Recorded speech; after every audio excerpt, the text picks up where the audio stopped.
Hello, I'm Taylor and welcome to Crash Course Linguistics. Language is everywhere, in old books and new words, in a long conversation with a friend and a short chat with a stranger, the endless streams on our social media feeds, and the snippets on the back of a cereal box. Language spans our whole lives, from one of the first things that we encounter as babies to our famous last words. Language is what I'm doing right now. We can observe and study how language works like any other natural phenomenon, and that's linguistics. Linguists try to understand the big picture. How does language work in general? What's going on in our minds and our societies that allows every group of humans to have language spoken or signed?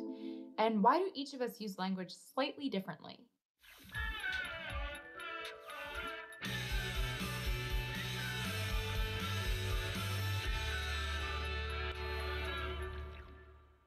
Linguistics is the study of language, but we're already using language right now. So let's back up a second. What do we mean by studying language? Let's go to the thought bubble. Let's pretend I'm on a trip to another country. The sun is shining and I'm enjoying some time in a place where I don't know anyone and I don't speak the language. Then I meet another person walking along, and while we're both admiring the flowers, a rabbit hops into view. The person points at the hopping rabbit and says gavagai. So I think that must be the word in this person's language for rabbit. If I reply with rabbit, we could both learn something. But maybe that's not exactly what the other person meant. Does gavagai mean rabbit? Maybe it just means fuzzy animal, or hopping, or just, hey look, or even, as the linguistic philosopher W.V. Quine proposed, lo, an undetached rabbit part. Or maybe this particular rabbit's name is gavagai. I could ask, but I don't speak the language yet. And figuring out how to ask these complex ideas requires us to know some more basic, concrete words. Like rabbit, which is what we're trying to figure out in the first place. We need to get out of this loop. Let's start by making some tentative assumptions, but we'll stay prepared for some of them to be wrong. I'll smile, point at the hopping bunny, and say rabbit. At least I'm indicating a desire to communicate, even though neither of us can be sure exactly what the other person is trying to say. As I walk with my new friend, pointing at animals and sharing words, both of us can test and refine our initial linguistic hypotheses. Maybe we encounter some baby rabbits, and I learn that they're not called gavagai. So I can update my mental entry for gavagai to fully grown rabbit ? Maybe I'll realize something about English that I hadn't noticed before when I try to explain it, like the subtle difference between rabbit and bunny. Thanks, Thought Bubble. As we just saw, language is a unique area to study because we need to use it to study it. On the one hand, this means that we can do a lot of linguistics without needing fancy equipment, because language is right there in our brains and in the people around us. On the other hand, this also means that we need to be really precise about cultivating meta-linguistic awareness. We need to test and examine our assumptions about how language works. To do this, linguists have identified a few key features that distinguish a language from other ways of communicating. First, language exists at two levels. There's the level of the form, like sounds or hand shapes, which don't have meaning in themselves. Then there's the level of combinations of forms that create meaning. So when it comes to speech, the sounds b, and e don't mean anything individually, but can be combined to make bunny, like our new friend gavagai. Or those same sounds can be arranged to make nubby, because it's the combination that makes the meaning, not the individual sounds. This idea that words are made up of two levels of structure is known as the duality of patterning. Also, when we look at other languages, we can see that there's no reason why a rabbit has to be called bunny. It could be called conejo, calinchi, gavagai, or there's no inherent connection between the word bunny and this furry thing it refers to. All these other sequences of sounds and hand shapes also refer to this animal. The words we use are signs that reference things in the world, like how a street sign labels which street you're on. But usually there's no specific reason why a particular word or set of smaller units of sound or shapes are used. So we can say that the choice is arbitrary. This feature of language is known as the arbitrariness of the sign and distinguishes the language from other kinds of communication. Now, it's a bit confusing because sign means two things in linguistics. First, a sign is anything that conveys a meaning beyond itself. So the word rain and the smell of moisture in the air can both be signs of rain. The word rain is an arbitrary sign since it's unconnected to the weather. A human could have said the word rain and pointed at a rock or a tree or a gavagai and the sign could have stuck. But instead, it's a sign that we arbitrarily, but collectively, decided to use for this kind of weather. But the smell of moisture is a non-arbitrary sign, since it's super connected to the experience of water droplets falling from the sky. Second, we use sign in a signed language. Here we mean a language which is produced using the hands, arms, and face, compared to a spoken language which is produced using the tongue, lips, and throat. So the signs that make up sign languages are a subset of the first kind of signs, as are spoken words, the kind of signs that convey a meaning beyond themselves. Speaking of sign languages, it might be tempting to assume that sign languages are less arbitrary, because in words like rabbit in ASL, the hand shape looks a little bit like a rabbit's ear. But there are still many arbitrary reasons the signal means rabbit and not something else. For example, the Australian Sign Language, or Auslan sign for rabbit, looks very different. Spoken languages can have less arbitrary seeming patterns too. In Swahili, chafya means sneeze. Both chafya and sneeze have sounds that rush out of your throat like the friction of a sneeze. In contrast, mbweu means burp, and both of these words have the burp of a serious belch. Ooh, belch, that also kind of has that feeling. Still arbitrary though. Anyway, once we start building up meaning from smaller units, there are two more features that make language different from just any old communication system. One is that we can use language to talk about things that happened in the past, will happen in the future, or may happen in other worlds. Being able to talk about things that aren't right here, right now, is known as displacement. Another is that we can use language to talk about language. Otherwise, it would make doing linguistics hard. These videos, impossible. The ability to get meta about language is the feature of reflexivity. When we examine other kinds of communication with these 4 design features in mind, we can see how they stack up against language. Bees do a complicated waggle dance to show their fellow bees where to find nectar, but they can't do it to tell a story about some great flowers they found last week or hope to find tomorrow. Their waggle dances can't manage the full range of the displacement feature. A parrot may be able to mimic the sound of many words in a language, but it doesn't understand the meaning of those sounds. Parrots don't manage duality of patterning. A dog wagging its tail always means that it's happy regardless of what culture the dog lives in. It's not an arbitrary sign. Animals can communicate, but none of the ways that animals communicate have all the design features of human language. Beyond animals, we know emojis aren't going to become their own language until we can use emojis to write a story about emojis. Emojis don't have the feature of reflexivity. Because of the unique features of human languages, the number of words and sentences we can make out of our bodies is infinite, even though the human body that we use to make them is limited. With 2 hands, 2 arms, and 10 fingers, there's only so many distinct signs we can make. And with the tongues, lips, teeth, and throat, there's only so many sounds. With this small set of shared ingredients, humans have created over 7,000 identified languages, and so many varieties within them. For example, you may know someone who speaks your language but has a different word for something than you do, or pronounces the same word differently than you do. Like that thing that you might call a water fountain, I call it a bubbler. Linguists are interested in all the different varieties of languages that people speak and sign, not just the standardized version that gets taught in schools. That's because all language varieties tell us interesting things about how people use language. Linguists study the variations within languages as well as language itself. They approach the study of language by looking at the different levels of structure that all languages have in common. We'll tackle each one of these in more depth throughout Crash Course Linguistics. But today, let's start with the smallest chunks first and move through the larger and larger units. First, there's the study of individual sounds in spoken languages or hand shapes in sign languages, which is called phonetics. Languages combine these individual sounds or hand shapes into words according to specific patterns, and the study of that is called phonology. Next, they can study how longer words can often be broken down into an internal structure, an area called morphology. The study of how words group together to make sentences is syntax. And we can study and talk about the meaning of words and sentences, or semantics, and the meaning in a larger social context, or pragmatics. There are also ways we can analyze the structure of these different levels of language, or the meaning that they create. We can look at the language choices people make and how this relates to society, history, or the brain. Linguists find language to study in many different ways, like observing people, asking them questions, or doing experiments with them. Linguists can work with existing text, recordings, video, or historical documents too. And because we each know at least one language, we can sometimes even figure certain things out by consulting the language knowledge in our own heads, a process called introspection. Regardless of what level of linguistic structure or perspective we focus on, linguists, and we here at Crash Course, are interested in language as it's actually used.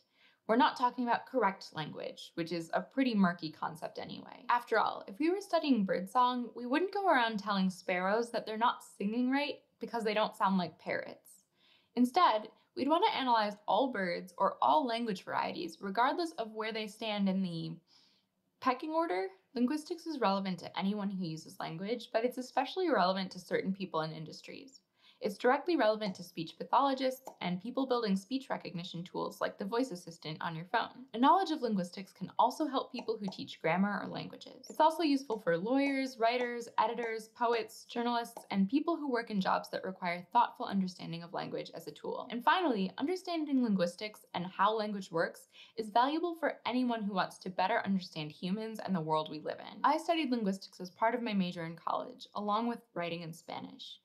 Linguistics has made me more aware of how important language is, so I'm a big fan, and I'm excited to learn more with you. For the next 15 videos here in Crash Course Linguistics, we'll be exploring language at all of these different levels together and building our understanding of language and each other. So when you and a stranger watch a rabbit hop across a field together, your two languages might not have a direct translation for what you want to say about that experience.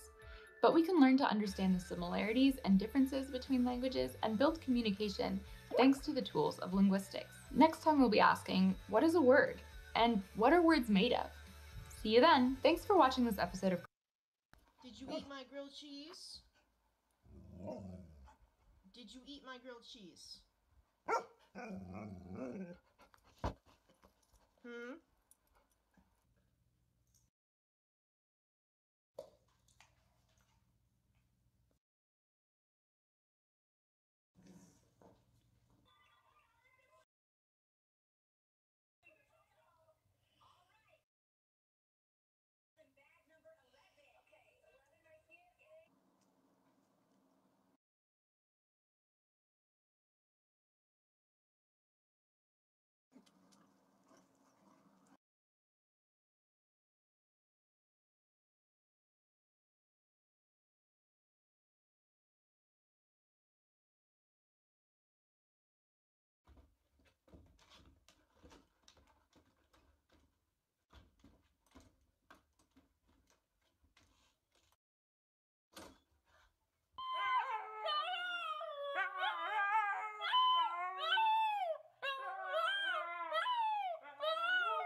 You're so relaxed, you just lay upside down and bark?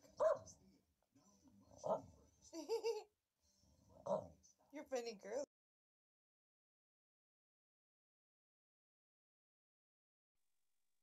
Hello, hello. I have to ask before we start, how is the sound? Good, good. I'm not deafening you after the videos of the dogs and cats. That's all I ask. Beautiful, beautiful. Fantastic. Okay, if you joined in the last 2 minutes, that was Ultimate Cute and Funny Dogs of 2018. If you joined 3 minutes prior, that was Introduction to Crash Course Linguistics, which was slightly more on topic. A great series. Some of the stuff in that first video covered some of the things in the course: animal communication, first language acquisition, phonetics, morphology. We're going to do a lot in this course.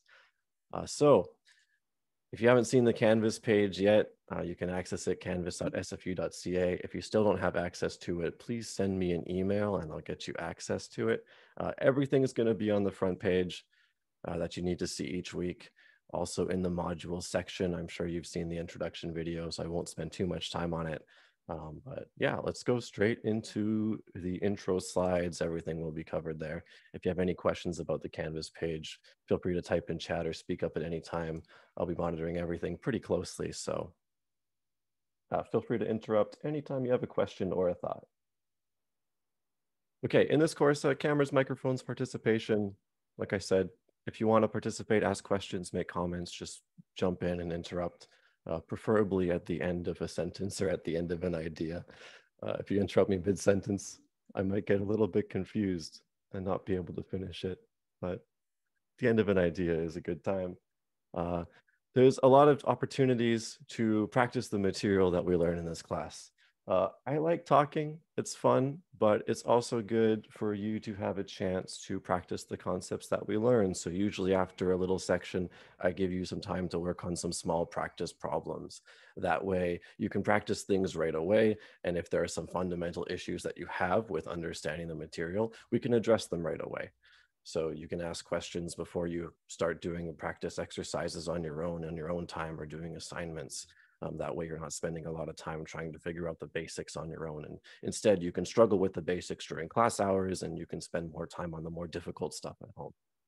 So we'll do some polls in class using Zoom's poll feature. You can type some of the answers in chat when we have other questions on the slides, and you can always ask questions or speak up through the microphone if you're confident doing that in front of 80 people or whatever. If you're not speaking, please remain muted. I'm sure you're all doing that anyway, just in case something happens in the background that you don't want us to hear. I haven't had any incidences of that yet, but that could be dangerous. So I'm Trevor. I have office hours Tuesdays from 2:30 to 3:30 on Zoom. Those are my only scheduled office hours for this course. That doesn't mean I don't want to see you, but with scheduled office hours, I don't have many people that come see me. Typically, it's through appointments or email. So if you do want to see me, on the front page on Canvas, I have my schedule here, which you can click on. And any of these blank spaces throughout the weeks, these are times I'm available for appointments. So if you do want to have a meeting with me over Zoom or on Skype or Discord or wherever you're comfortable, feel free to contact me over email and I could make an appointment. Or if you just want a question about course content over email or on the discussion board, feel free to do it there as well. So I am accessible on any of those platforms. I, I know a lot of other instructors say, if it's not a quick question, please see me in person. I don't care if it's like a paragraph answer over email or a couple paragraphs over email. I'll answer a couple paragraphs over email. It's fine. So however you want your questions answered, I'll use that medium to answer you. So in person, or not in person, but over Zoom or over email or on the discussion board, whatever's best for you. But this is my schedule for everything in the week, so you know when I'm available. We do have a couple TAs in the course as well that you can contact. So really only one of the TAs you'll be contacting. So we have Jesse Weir and Sarah Williamson. One of the TAs is purely for marking, which is Sarah. Jesse will be contactable before assignments and tests in the course. So the week before assignments are due and the week before tests are due, Jesse will have scheduled office hours, and he will also have time for appointments. Usually this is when we get the most activity, and he will be just as helpful as I will. And we will post the hours for his office hours when that time is relevant. And I'll likely put out a little poll so that way we know when you're available. And I know that a lot of you are overseas, about probably a fifth to a fourth of you. So we'll try to make something that fits your schedule as well. The live annotations is kind of oppressive. Yeah, I know, it's crazy. The fact that it even transcribes my words pretty accurately is incredible.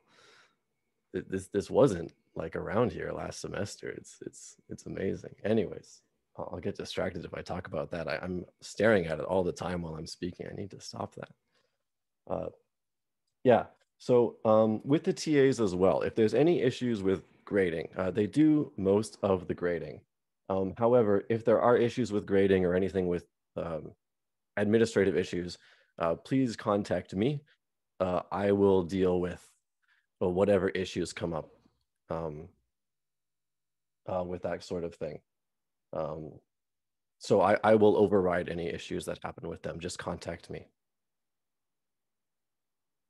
If you do email them about grading problems, they will just forward them to me. So just be aware of that. Okay, you've seen the Canvas homepage. As far as communication and email goes, if you do have content related questions, I do prefer that you use the discussion board over email, just because with the discussion board, then everyone can see the questions. That's what everyone says. I know you're familiar with that. If you do email me, that's fine. If it's a particularly good question, I will post it to the Canvas discussion board anyway, anonymously, and I will post my response there anyway. And I will probably respond over email directly to you as well. So you can post on the discussion board or email me. If you are sick or if you need any personal matters, though, just email me directly. You don't have to post that for everyone. Like if you need to miss a test or you need an extension or something in your schedule doesn't work out, just let me know. I'm not super strict about these test deadlines or when you have to take these or when assignments are due. If you need an extra day or two, I'm lenient about these things. So just let me know if you have anything personal going on or any medical issues, sick notes, all that stuff. I'm not too picky about. If it's like the final test in the course, I do have to be a little bit more strict about that, but that's just department policies. Okay, that's communication and email stuff. Okay, so this course, what are we actually doing in this course? This is a very broad course. I think of this a lot like Psych 100 or Psych 102.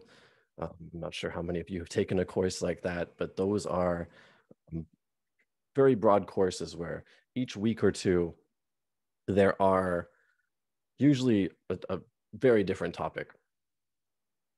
So there's three big sections in this course. There is a big topic where we talk about the differences between language and communication. So here we talk about what language is and some general misconceptions about what language is, how it differs from animal communication systems. We talk about the different components of human language in depth. So sounds, words, syllables, sentences. We talk about writing systems and is writing the same thing as speech? Is writing language or is writing something completely different? We're then going to go into language and the brain. So, how is language acquired? How is a first language different from a second language? What about language disorders in the brain? How is what are the different parts of the brain? Which areas of the brain are responsible for language? And then finally, we'll talk about psycholinguistics. So, how does the brain process words? How does the brain process sentences? How does your brain understand sounds? When you have a first language and a second language, and you're not familiar with the sounds of the second language, how are you understanding those sounds? And finally, at the end of the course, we're going to relax a little bit more. And instead of doing some historical linguistics, talking about the past, we're going to talk about some real world applications. So we'll talk about how language use differs from culture to culture. We'll talk about how computers understand language and how it parses sentences and how text to speech works and speech to text. And we'll also, at the very end, talk about forensic linguistics. So, how linguists are used in law to solve murders and kidnappings and analyze ransom notes and to tell, based on speech, whether or not someone over the telephone actually committed a crime or not, if it's the same person or a different person. So, we talk about a lot of different things in the course. And at some points, it does feel disjointed, but everything in kind of ties together. The first third of the course really puts a lot of its information into the second and third portion. So the lectures on sound words and sentences and human language and misconception really feeds into everything else into the course. So these questions specifically we addressed in the course, and I'll let you read that in the lecture slides on your own. But so language acquisition, how language is in the brain, how computers understand language, basically the things I just talked about. And yeah, in the chat, if you're listening and not reading, they're talking about the official chats on Discord and Facebook. So if you want to talk about the course without my eyes seeing it, there's a Discord link there. And I know for sure there are ones on Facebook, probably in the Must Knows and SFU undergrads page. If you're on there selling your data to the Facebook, don't worry, they're just making millions off you. It's not a big deal. The saucy linguistics memes for Trevor. Yeah, if you can get me some linguistics memes I've never seen before, I'll be impressed. Okay, let's talk about what you're doing in the course, and then we'll get into the content. So grading. Um, this is the only thing that might be a pain in the ass, but it's an online course, so we got to do this to make sure that you're on pace, and also so I get some feedback from all of you.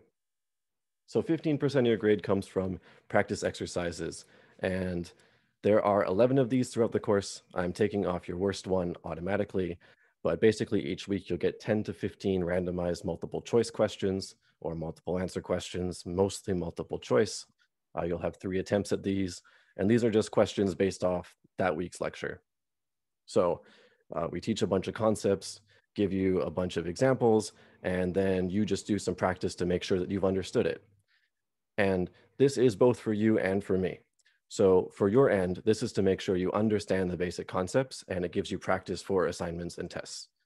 So I'm not really a memorize example type of person. I think that's a little boring. You could just control F, download a textbook, find all your answers. That's not really interesting. I care more that you understand the concepts. So you listen to the lecture, you understand the concepts, you take a look at a new example, you practice it. So you do those questions. You get immediate feedback, and you identify what you got wrong, what you didn't understand. So you can do one attempt. You can ask your friends for help. You can take a look at the lecture slides. You can ask me for help. You can figure out what went wrong. You can give it another attempt, and you can do this 3 times.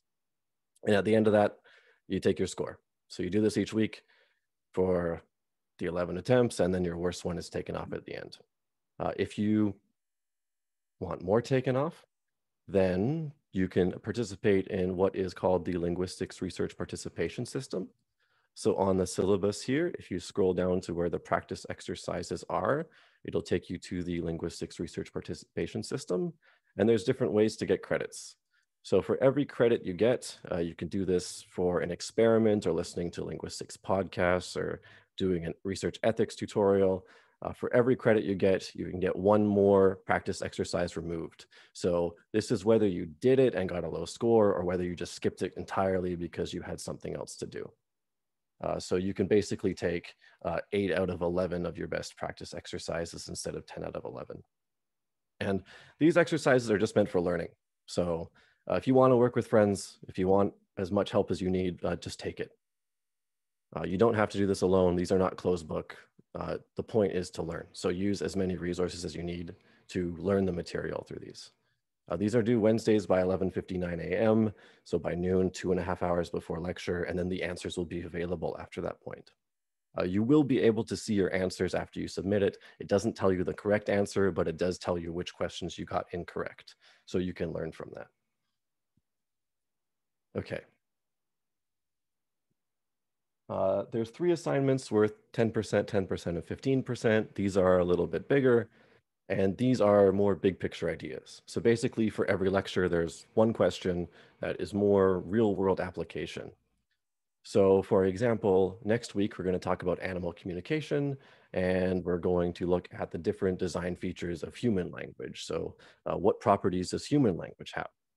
So for an assignment question, I would give you an example of an animal that claims to have human language, and you'll take a look at a news article and you'll have to take a look at each of those design features and say, okay, does this animal demonstrate this feature? Yes, no, somewhat. Briefly explain why. Second one, yes, no, somewhat, briefly explain why. Something real world that is explained from the lecture.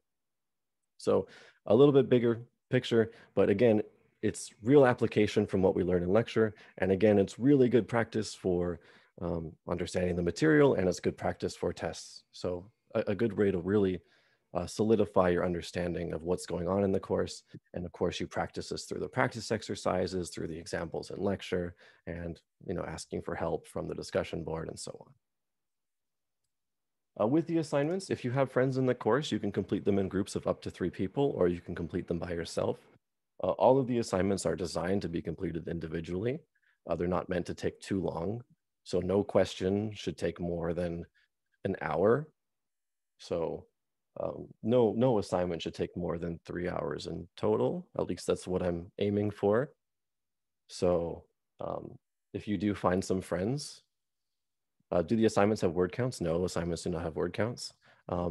Furthermore, with the assignments as well, I don't care about full sentences with anything in this course. I'm not caring about your grammar. If you want to do everything in point form, that is totally fine. What I care about is content. That's it. As long as you can get your point across in whatever words or format you want, that's all I care about. Yeah, I'm very relaxed when it comes to how you submit your answers to me, as it's just about getting the idea across. What I care about are your thoughts and your mind, not the words that you convey them in. Or sorry, not the sentence structure that you convey them in. The words are important, the sentence structure is not. Yeah, so you can do assignments in 3 people. When you submit the assignments also in your group, just one submission per person, or sorry, one submission per group. That is enough. When you mention finding news articles, do we cite these sources? No, I will supply you with the news articles. Everything in your assignment, I will supply to you in the PDF. This is a 100 level course. You don't have to do much on your own. I will supply everything for you. All you have to do is answer my questions. You'll see how this is. I'll release the first assignment next week, so you'll have a really good idea of what you're doing. I just have to make sure everything is finalized and very clear before you see that. And also do the lecture first, so that way you're not looking at them being like, oh, what the hell is going on here? So that's assignments. That's 35% of your grade. And finally, the last bit are the tests. So there's 3 tests, 15%, 20%, and 15%. Basically, the tests are just weighted based on how much material we cover in each section. The tests are asynchronous, and they're very similar to the practice exercises and the assignments. So there's 2 components to each test. There's a multiple choice and multiple answer component, which is very similar to the practice exercises. And there's a short answer component, which is very similar to the assignments.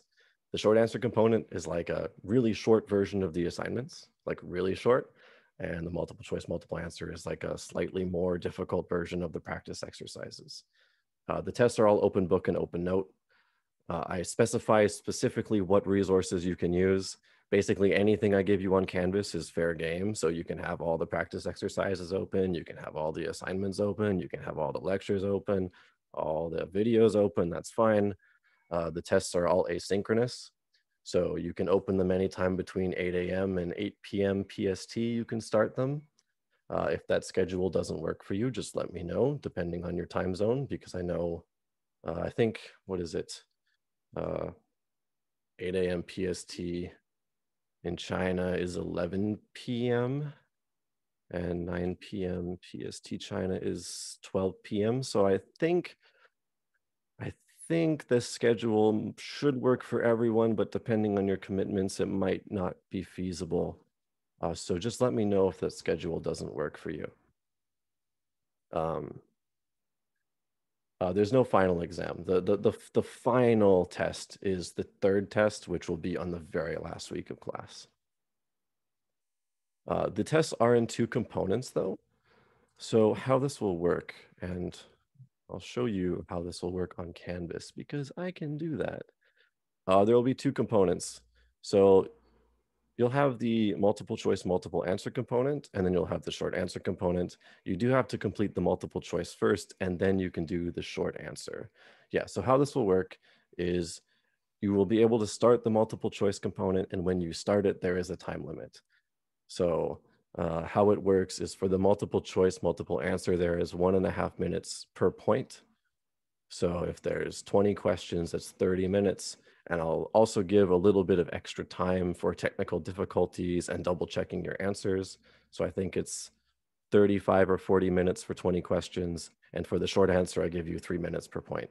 And again, the short answer is point form or whatever. So you should have more than enough time to do it. If it is not enough time, I will give more time on future tests. And I'll also be taking a look at how long it takes you to complete the practice exercises in order to see exactly how long people are taking to read the questions and do them. I'll put out a little survey afterwards to see how people feel about the time limits as well, just because I know there are varying levels of reading times in the course across everyone. And I want to make sure that you're struggling with, I shouldn't say struggling. I want to make sure that if there are struggles with the tests, the struggles are from the questions and the content and not struggles with the technology and and reading the questions and struggling with, the technical side. The difficulties from exams should come from the material, not from the technology. So I'll make sure that that side is taken care of through polls and through analyzing your times on other questions throughout the course. So yeah, that's everything I have for grading in the course. The grading scheme is on the syllabus page on Canvas. My one promise is that as long as there's not any mass cheating in the course, I don't plan on giving a grade less than a B- for an average in the course. I mean, it's online, it's summer. I know how it is. By August, we'll all be drained and we'll barely be paying attention to the course. This goes not only for you, but a little bit for me too. I mean, I'll do my best to hide that. That's why I put all the fun stuff at the very end, so that way I can keep myself in check too and have the most fun and keep myself engaged. But I know how it is. So we'll keep ourselves excited till the very end. Yeah. So that's it as far as grading. Are there any questions from anyone about how you're being graded in the course?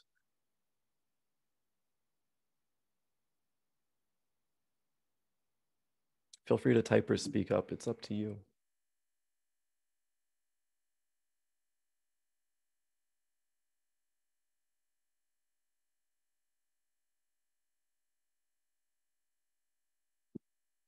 Is there a textbook? There is no required textbook. So my slides are a little bit wordy, which I'm not too proud of, but that will save you $90 in the long run, which I think is a better deal. So if you do want a textbook, on the syllabus for recommended reading, there is a book called Contemporary Linguistic Analysis and Introduction 8th edition.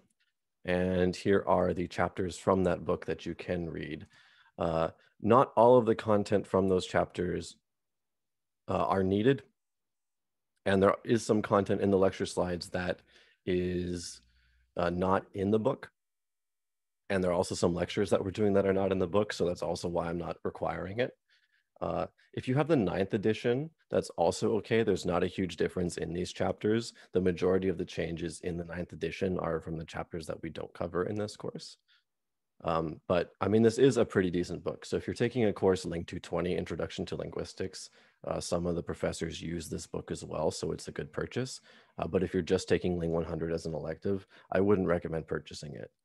If you're a fan of pirates or a little website called Library Genesis, you might be able to find it there, but you did not hear that from me.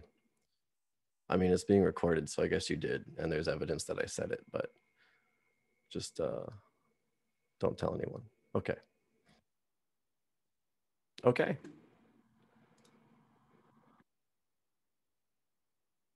Oh, so here's the important slide. How do you succeed in this course?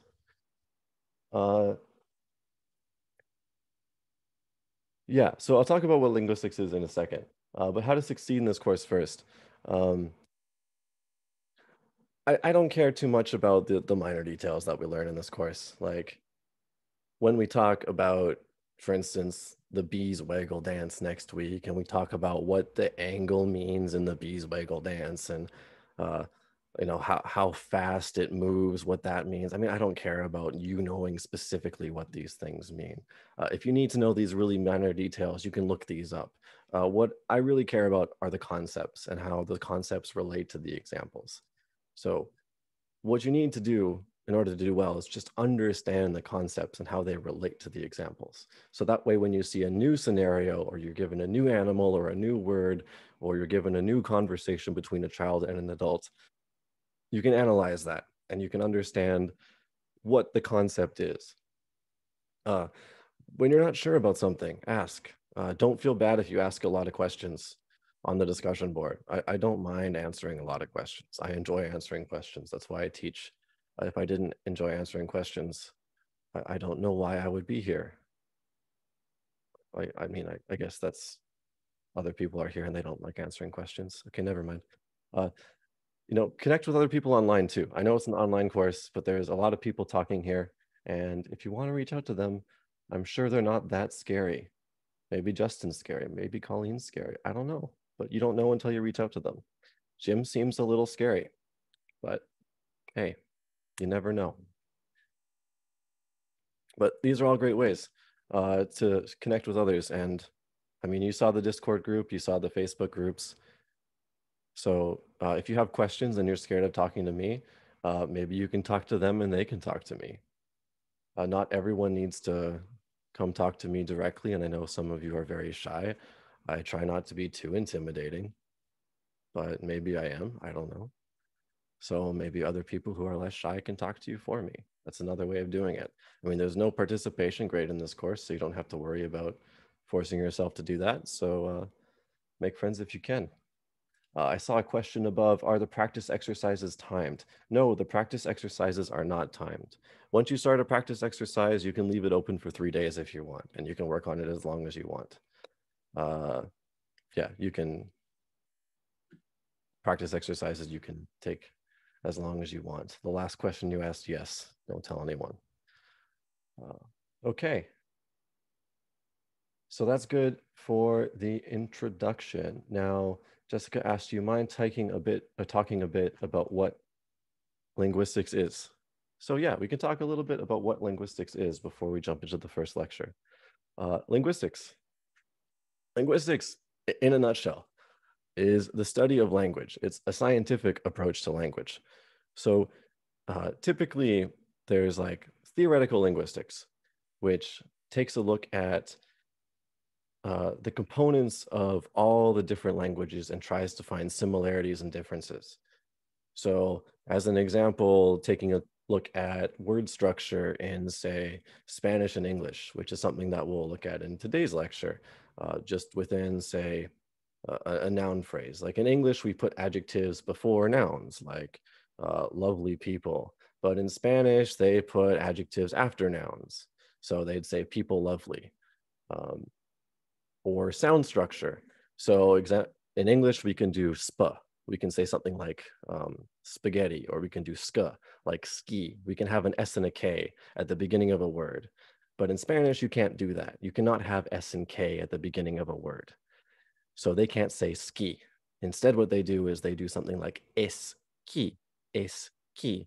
They have to break that up. So they put this little E in front, esqui, in order to pronounce it. So, and you hear a Spanish person speaking English, usually when they hear a word or when they try to say a word like special, they say es special in order to, so that way they can pronounce it. So theoretical linguistics takes a look at those different kinds of things. They try to really break it down, the parts of language and the different components of language. So of course, not just the big languages like English and Spanish, but all the different languages in the world. So sound structure, syllable structure, word structure, sentence structure, meaning structure, different levels of honor. So Japanese has an honorific system where if you talk to people who are way above you in status, you even use different verbs. So if you want to say the verb eat, you wouldn't use the same word eat with people the same status as people way above you. English doesn't have this distinction. While in applied linguistics, you would look at things like, how do you learn languages efficiently online? So you contrast something like Duolingo with a good language learning program online through computer-assisted language learning programs. No offense to Duolingo, but it's pretty bad. Or computational linguistics, how computers understand language. So linguistics is just a scientific approach to language. A lot of the stuff we're doing in this course, though, focuses on the non-theoretical components. So what is language? How do we acquire language? What are the neurological issues with language? Socially, how do we interact with people, and how does that change across cultures? So that's a very quick and dirty introduction to what linguistics is. And through the course, we'll look at a bunch of different aspects. And almost every single topic we learn in this course, in the linguistics department, we have a specific course for each of those topics. So if you like this stuff and you want to learn more about linguistics and pick up a minor or a major or something in cognitive science or a joint major with computing science, you can take a course in those specific areas. So we have a rather quick lecture today, and we'll do a little bit, we'll take a break, and I don't think we'll be longer than 4:20 today, so let's jump right into it. Although before I start the lecture, I should ask if there's any more questions. So while I transition, if there's anything else, feel free to type in chat. I will pause for questions quite a bit. But as always, interrupt me, ever. This lecture will be posted after class. Yes, I will. After class, the lecture will be saved and I will upload it to Vault for download, and I will upload it to YouTube as well for online viewing. So it will be downloadable and viewable online. So linguistics is analyzing in the ways in which X and Y can communicate with each other through specific sounds. Does X and Y only pertain to live beings, or do we consider technology as part of that language? That's part of what linguistics is analyzing. That's part of what it is. It's not only can communicating. Sometimes it's also what are the limits of language. So theoretically, what can we possibly have? There are some things that we can't have in language, but that's a little advanced, and you really need to understand sounds and sentence structure for that in certain theories. X and Y only pertain to live beings, typically also only limits to humans. And we'll learn next week why animals don't really count as language. And that's still debatable by some people, which we'll talk about. And yeah, communication is semiotics. Zach is right about that, Zachary. One last question. For MC and test, will we have to explain our choice? No, you will not have to. I will probably leave a little box though at the very end, so that way you can explain something if you think there's a question that's ambiguous, just in case. How many languages do I speak? One very poorly, and that is English.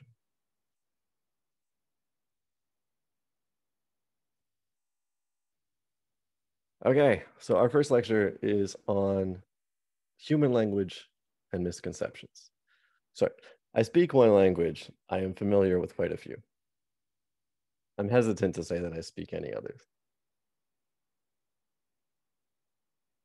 Okay, so we're going to talk about some language origins today. We'll talk about two unique properties of human language, and we'll save a bunch of the other ones for next week. And then we'll talk about some misconceptions about language.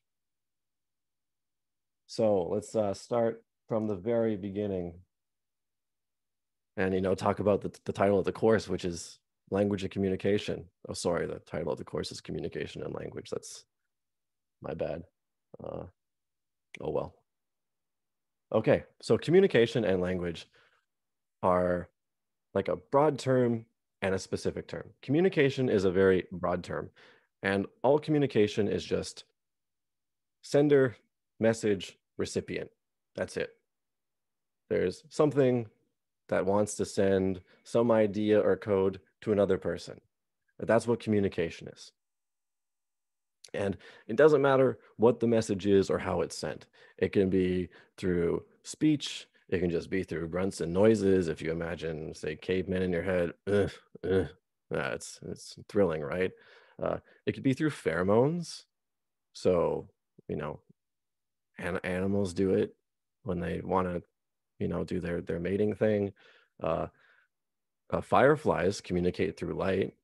Fireflies, you can actually, well, depending on the pattern of light that fireflies do, you can tell the sex of the firefly.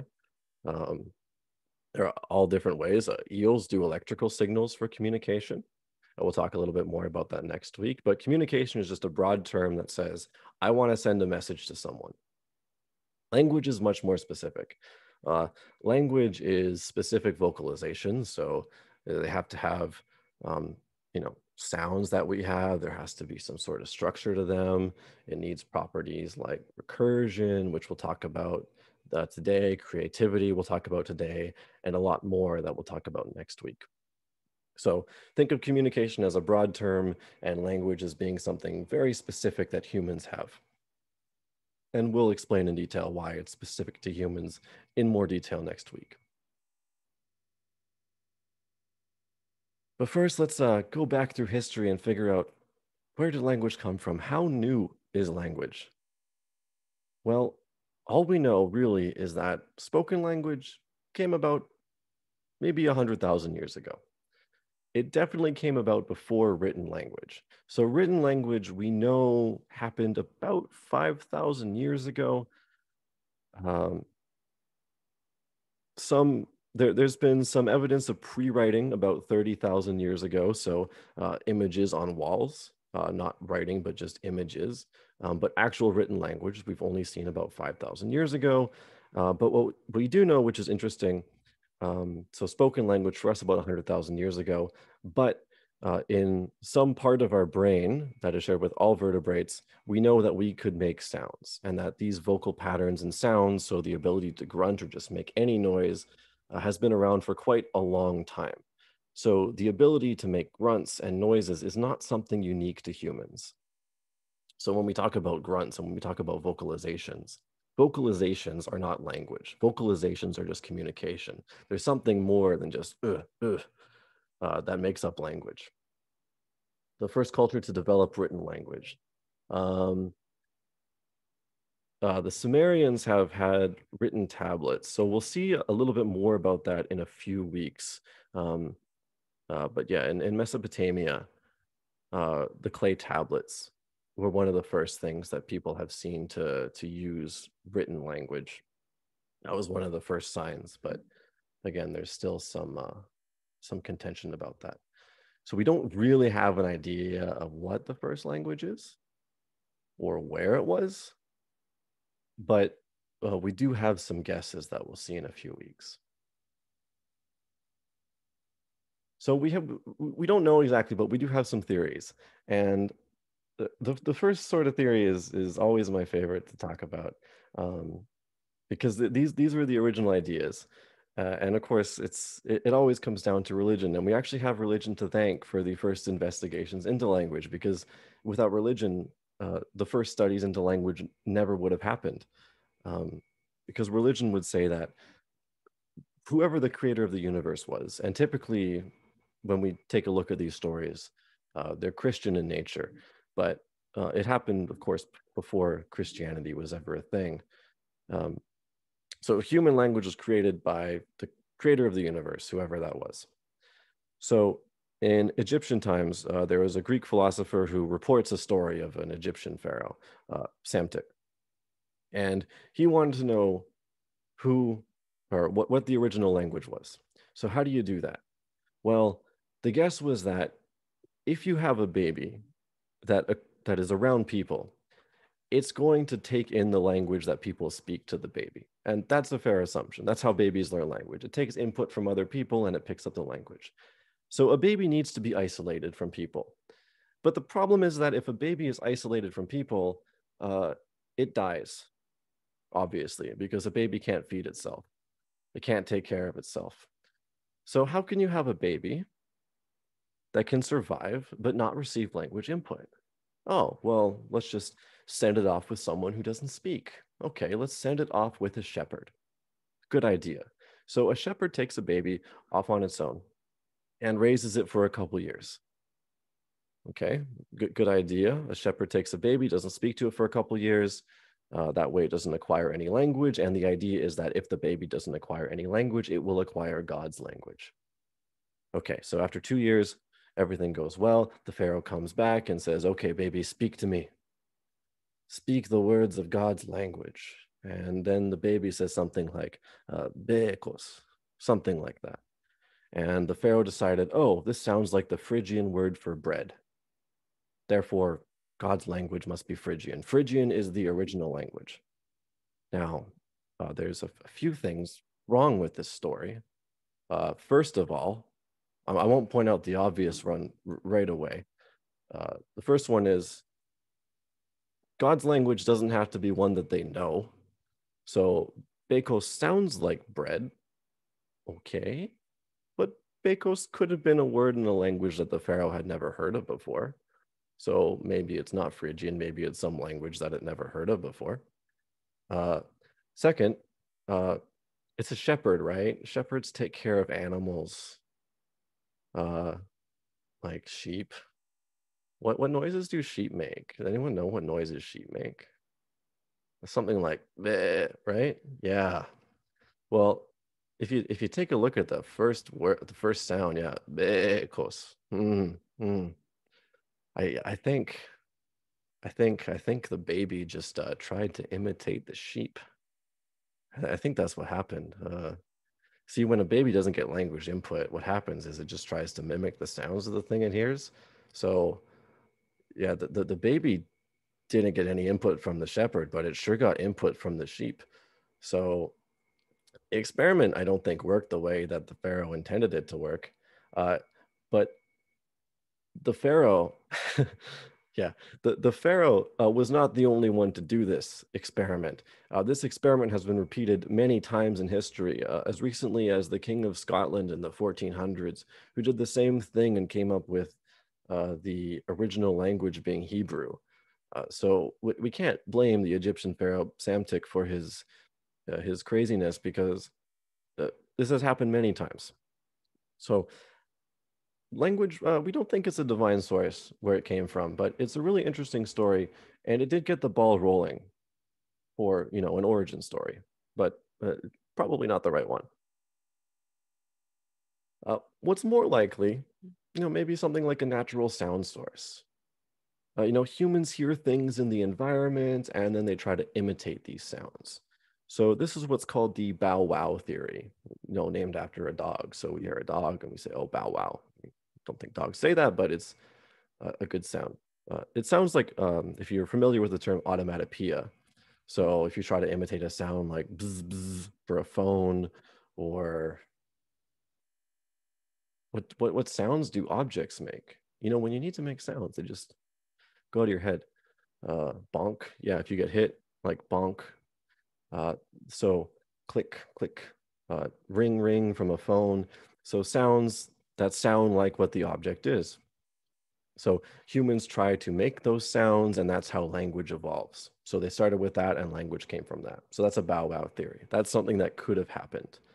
But this doesn't explain how we get words that are not onomatopoeic. It only tells us how we get those onomatopoeic words. Uh, Another theory is that words came from emotions. So when you get hurt and you say, ow, ow, or when you're surprised and go, ah, maybe that's how language came about. But again, these are responses. And if you take a look across cultures and these pain responses, not everybody says the same thing, right? Some languages have different words for pain.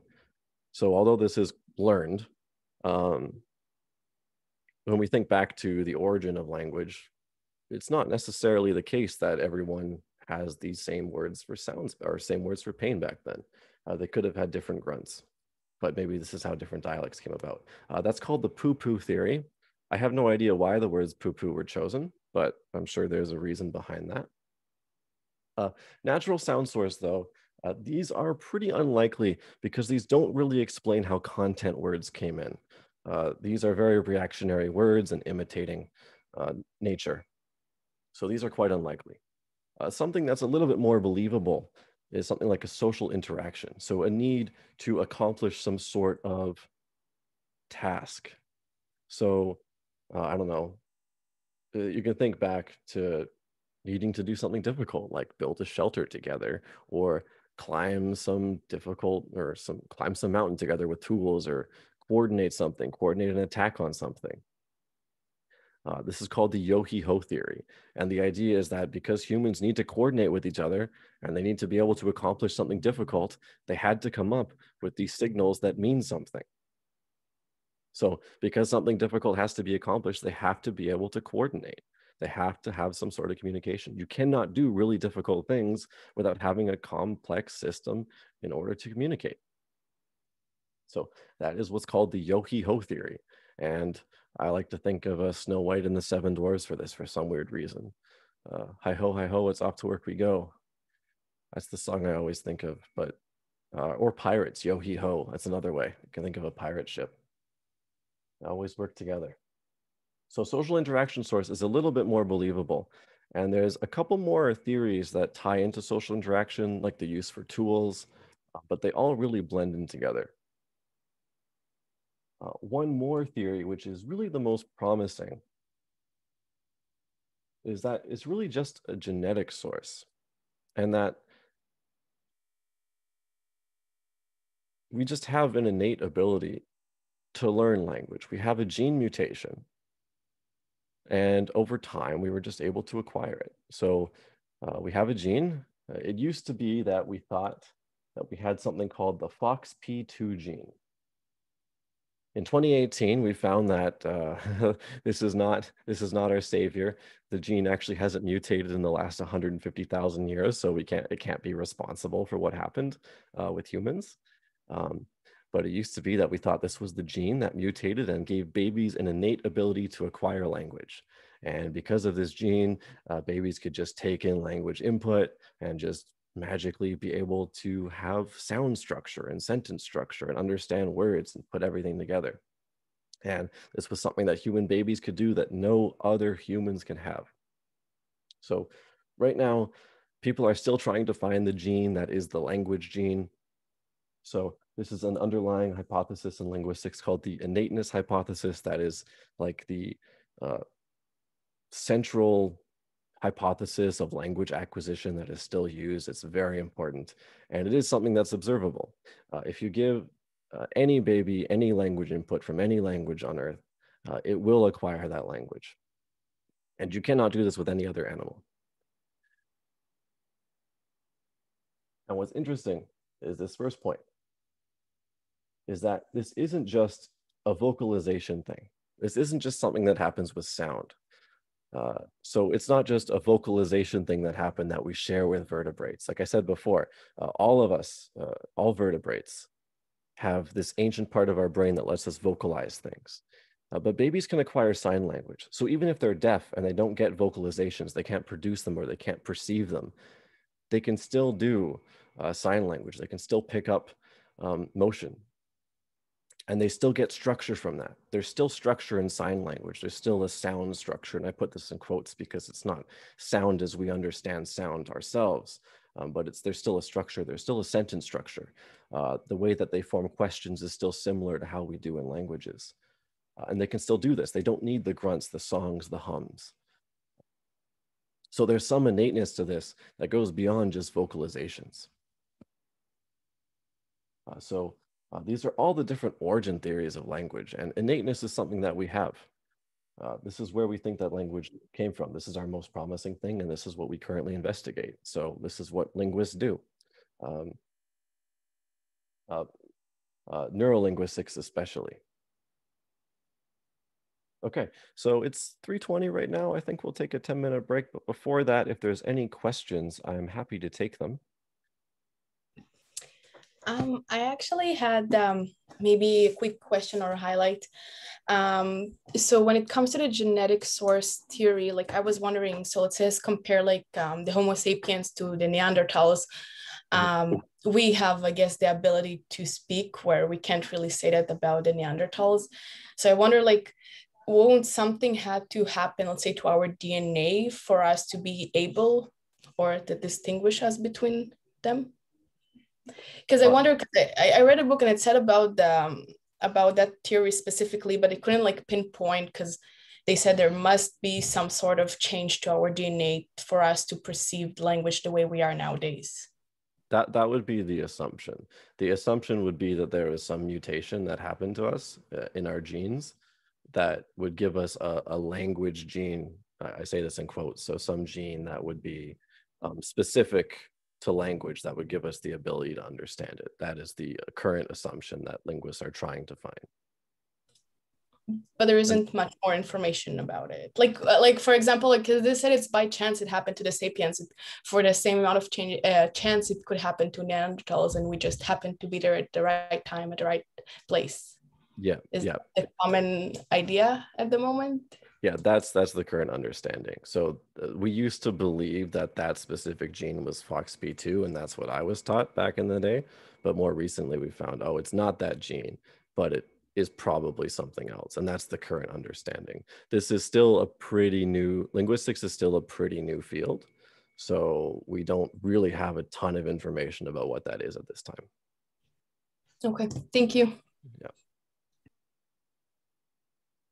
There is some evidence that Neanderthals could talk, I think. Oh, maybe. I'm not sure.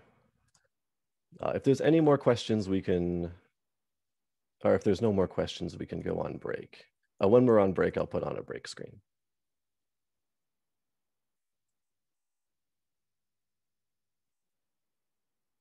Okay, sure. Let's do a 10-minute break then, and we'll come back then.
Where I used to live. No, no. Ordered a brand new jet boat. Ordered.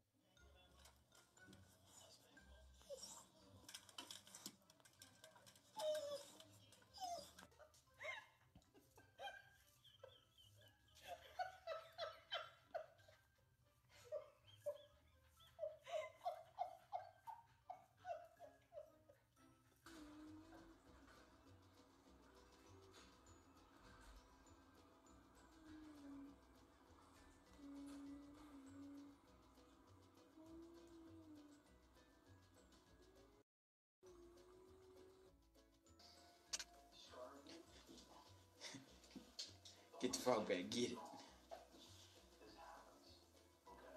Get it back. Get that frog.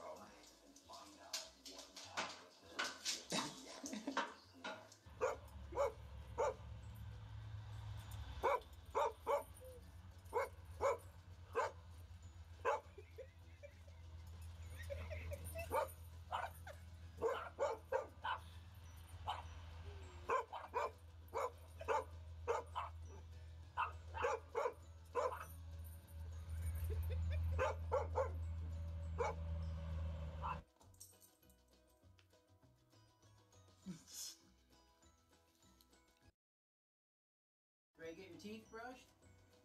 You want to brush them? Yeah, it's time to get your teeth brushed. You ready to brush? Let's brush. You ready? Ooh, look at them pretty whites.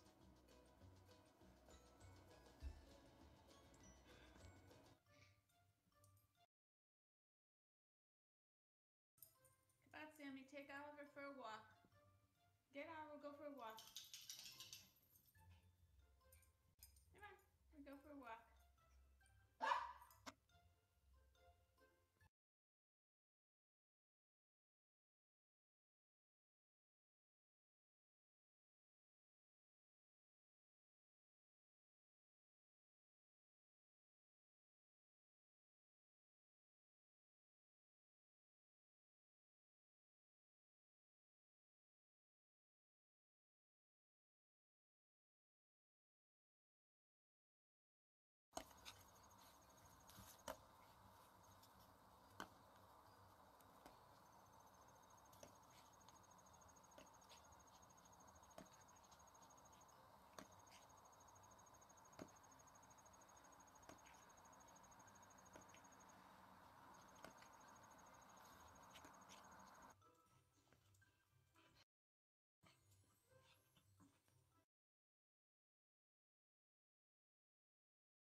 Secretaria.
ding dong chasing his tail. Think I got it?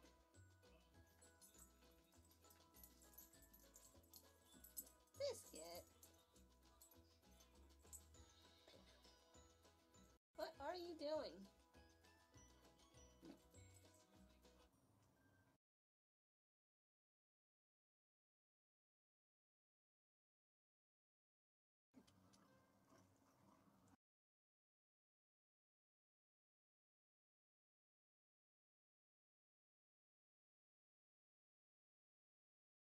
Melly, come here. Come here.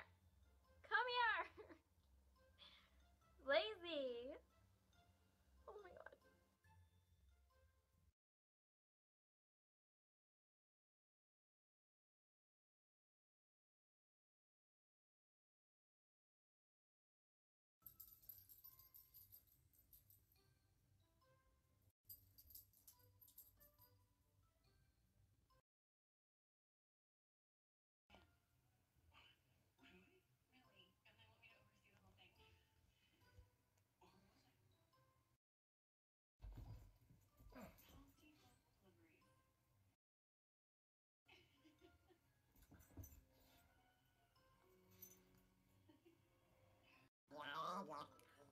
I love you.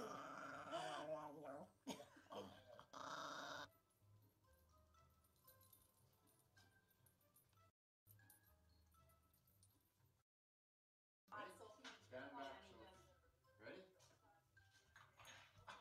Okay, you ready? Here's your ring.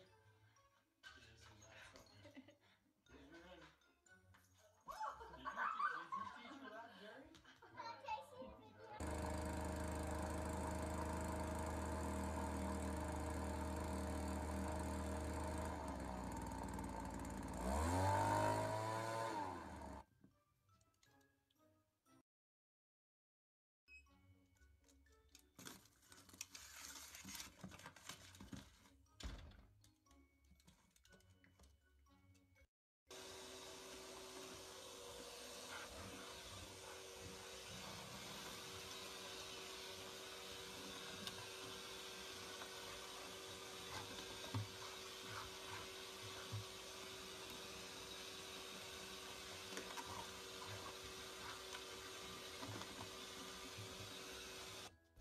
Nobody's gonna think you're scary with those sunglasses on.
Spike, come on. Come on, Spike.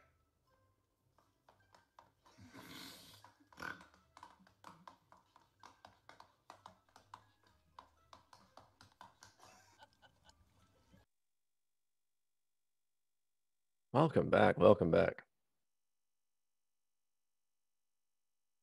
Okay, let's talk about speech. Okay, so continuing on with our idea of language. Human language did not just evolve on purpose. Like everything in evolution is accidental. And same with our ability to speak. The fact that we can produce sounds, like we don't have any organs that are specifically for speech. Like the things like our lungs, our lips, our nose, the specific parts of our mouth, their primary purpose is usually all for survival. Uh, but they have secondary purposes for speech, and we say that these mechanisms have dual functions.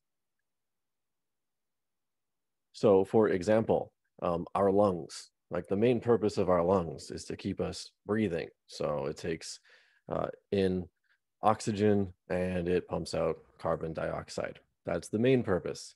But in terms of speech, well, we breathe in air, and in some languages, when we breathe in air, we produce speech sounds. In English, we don't do this. There's actually some sounds that we make when we breathe in air. So like if you're making a pig sound, like I can't do it right now. My nose is a little plugged, but like the pig noise when you breathe in air, that's the sound some people make. Usually though, when we breathe out air, we produce sound. So when our lungs expel air, we make sound like p or duh. That comes when we expel air. Our lips, when we close our lips, what we're doing is we're preventing things from getting inside our mouth. So obviously things like, uh, preventing bugs from getting in our mouth is pretty useful. So it seals what we call our oral cavity. Our nose lets things into our nasal cavity, and we have hairs in our nose that prevent things like dust from getting into our nasal cavity. Our lips prevent things from getting into our oral cavity. But our lips for speech let us produce things like the M, or the P or the B sound, like P as in pill, or B as in butt, or even an F as in feel. The nose lets us do our nasal sounds as well, like or or the larynx for producing a secondary function. The vocal folds are used for vibration. So the difference between an S and a Z, has no vibration at all. But for a Z, inside our larynx, our vocal folds vibrate. Zzz, zzz. But an S and a Z are exactly similar, except for some vibration in our vocal folds. Zzz. The length of a larynx will also depend on how deep your voice is. So a shorter a larynx, the higher a pitch. The longer the larynx, the lower the pitch. And you can actually change the pitch of your voice by lowering everything. So you can go very low, or you can raise your larynx and make it shorter, and you can go a little bit higher. And you can do this depending on, yourself. So a lot of these different organs or mechanisms inside your body have dual functions. There's nothing that's just for speech. There's this little thing in the back of your throat too. If you make a K sound like ka, ka, ka, your tongue is hitting this thing called your velum. How do angles work? There we go. Ka. It's probably right about here. It's hard to show. It'd be better if I had a diagram. But there's this little flap. And what this little flap does is when you make a sound like at the end of song, it opens up and it lets air go through the back of your throat up through your nose. But in a sound like K, like kill, the velum closes and it prevents air from going through your nose and has the air just go directly out of your oral cavity.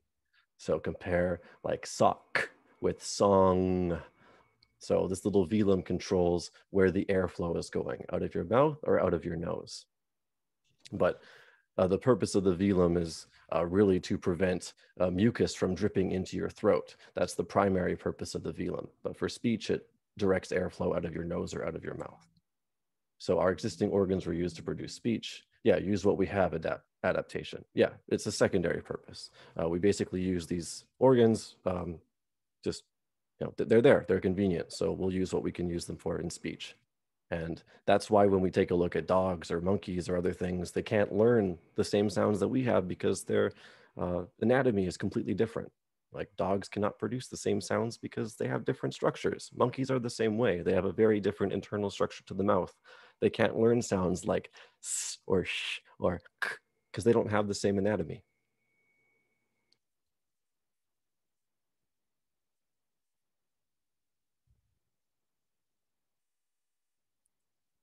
Parrots better than us, though. Yeah. It's interesting, actually. We have a little bit of time. So, like ventriloquists, for instance, a little bit of an aside here, but like with ventriloquism, when they're trying to make sounds like puh and buh and things that use the front of the mouth, actually what they're doing is they're using some of the spots way in the back of their throat, but they're using the same changes in dimension just in the back of their throat to make it sound like they're using the front of their mouth. There's a couple articles on phonetics. I'll see if I can find for ventriloquists to post them, but they usually don't have much detail on them because, I don't know, ventriloquists like to keep their secrets and linguists don't like to bother them. I don't know why. But yeah, there's phonetics is quite interesting sometimes. We'll take a look at it in a couple of weeks in a little bit more detail. But yeah, human language is not, we didn't evolve for language. Language sort of adapted itself onto what we already had. And it's not just, again, it's not just vocalization. Language is complex. And one of the main properties of human language that makes it special to us is this thing called recursion. And if you're in computing science, if you've done any mathematics, you probably know what recursion means. To put it simply, recursion just means applying the same thing to itself over and over again. So the example that we use in linguistics is like specifying for more information about the same thing. So here we have a very simple sentence. And the best way to think about recursion is to think like a 2-year-old kid, or I guess a 4-year-old kid, a really annoying 4-year-old kid. So we say, oh, the keys are missing. And we say, okay, which keys? I want more information about the keys. Okay, the keys in the house are missing. So I'm adding more information about the keys. And then we say, okay, where in the house? I want more information about the house now. Okay, the keys in the house on the counter are missing. Okay, so here's information about the house. Okay, but which counter? I want more information about the counter. Okay, fine, which counter? Oh, the keys in the house on the counter in the kitchen are missing. Okay, this describes the counter. And then I can be even more annoying and I can say, which kitchen? Oh, the keys in the house on the counter in the kitchen next to the living room are missing. And I can keep going and keep going and keep going. So I can do, we don't really know the term yet, so I don't want to be too technical about this. But this is what is something called a prepositional phrase. You can think of this for now as something, I'll just type this out, like a phrase of location. This might be too small. Let me change the size of my default text to be a little bit larger.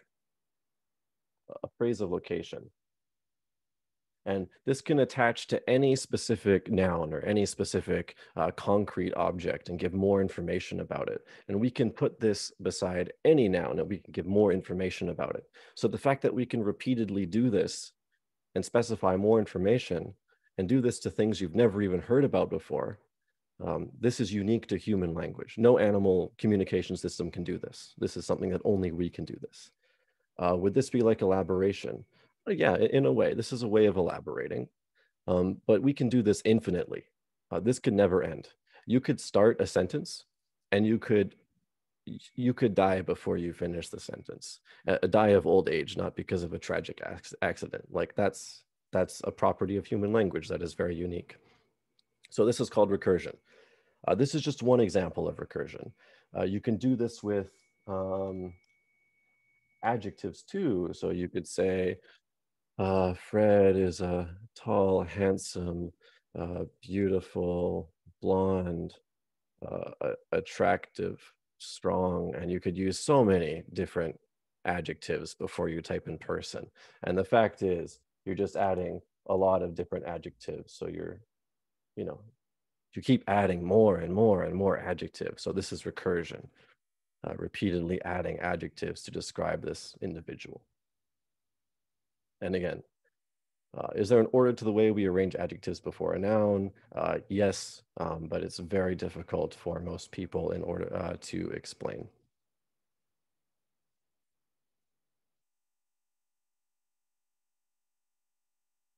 Yeah, so that's one of the unique properties of language.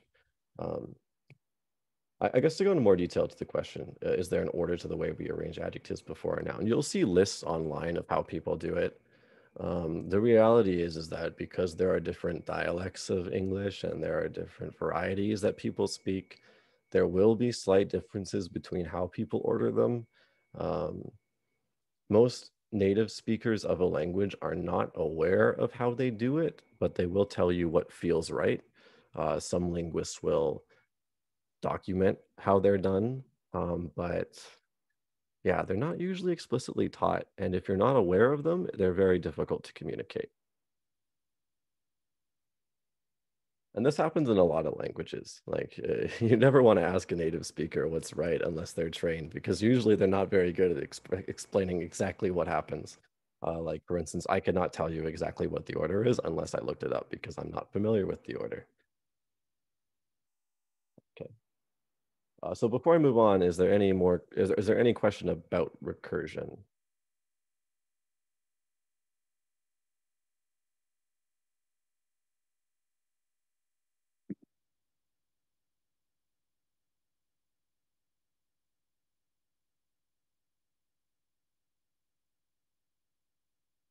Okay.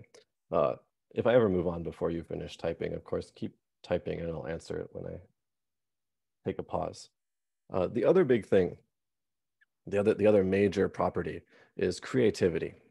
And creativity and recursion sort of go hand in hand because recursion allows us to generate an infinite number of sentences because you can you can recurse on anything. And creativity allows you to create new sentences that you've never heard before. So not only can you produce new sentences, but you can understand new sentences. So you can do this by putting together words in a way you've never heard before. So for instance, I found my elephant on top of the Eiffel Tower and I had to spray cheese on it in order to get it down. You've never heard that sentence before, but you've understood it. That's creativity. And we can also create new words. So 20 years ago, Google was not a thing. I should Google that to make sure that that's a fact. But about 20 years ago, Google was not a thing. But now it's a word. So for instance, you can find that on Google. That's a new thing. And that was introduced as a noun. And a few years later, people started using it as a verb, like, why don't you Google that? Don't let your new social media site Google Plus itself out of existence. Any of you remember Google Plus? I don't. Nobody does. Yeet is another good example. Then there's other versions of yeet, right? Like you can do is yeeting, had yeeted, you can conjugate it, had been yeeting. You know, you can do all the fun grammatical stuff. You know, all the stuff English grammar teachers want you to be doing. You can even make it formal, like Fred ought to have yeeted the ball last week at the basketball game. That's very formal English with a very slang word. Fun, isn't it? But we really can't just do anything we want. I mean, there's still requirements. We can create new words and we can make them nouns, verbs, and adjectives. So the words themselves have a lot of free range. But when we construct a sentence, we have to be a little bit more careful because there's word orders that we have to follow. There's specific requirements on which sounds can go in which places. There are specific endings that words can have in certain positions. So we call these constraints. So for instance, this sentence is not okay. Bought Schultzer the did he? That's not good English. And what we do is when we have a sentence that is a bad sentence, is we put a little asterisk before it. And in the lecture slides, I put a little star in front of them. And I usually make it red so you can see it. My tired eyes thought that sentence was fine. Yeah, if you read it enough, it will be fine. But at first glance, hopefully it's not.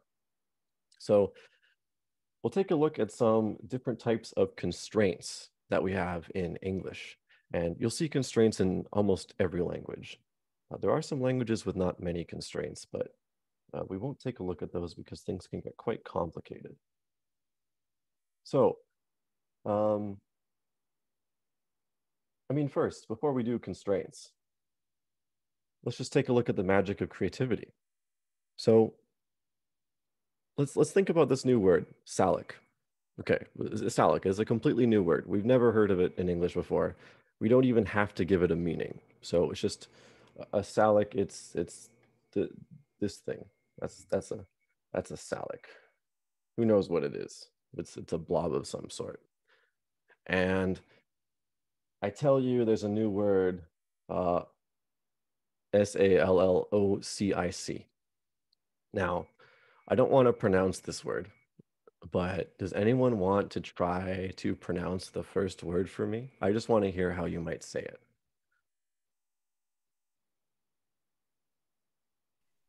Cellosic. Cellosic. Oh, you did exactly how I wanted you to do it. So cellosic. So what's interesting is that I pronounced this last C with a K, and you just pronounced the same C with an S sound. Now, what you've done is you followed the rules of English, the unconscious rules of English, which is that when you put this IC after the end of another C, you take the K sound and you change it to an S.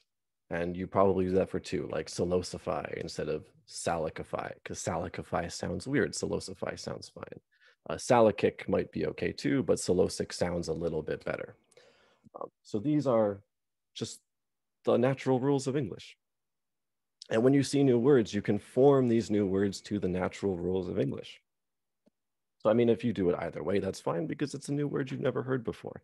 But this is also why when you see things like, you know, this word, this is why we have arguments over GIF or JIF, because there are two ways that we can think about these words. Yeah, so salosic or salicic.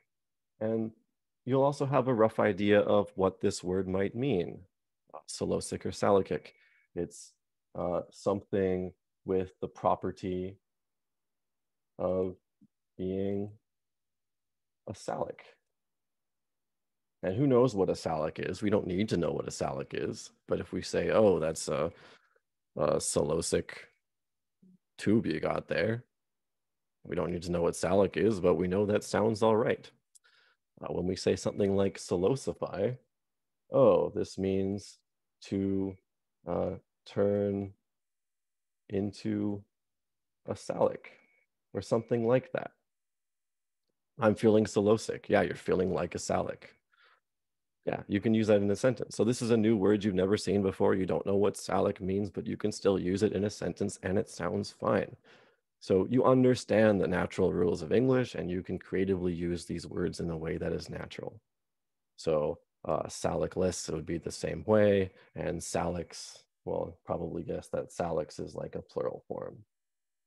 So of course, the specific answers to these problems aren't really important because these are just, you know, it's a made up word. These don't have meanings, but this is just a nice way to demonstrate, you know, linguistic creativity, English creativity.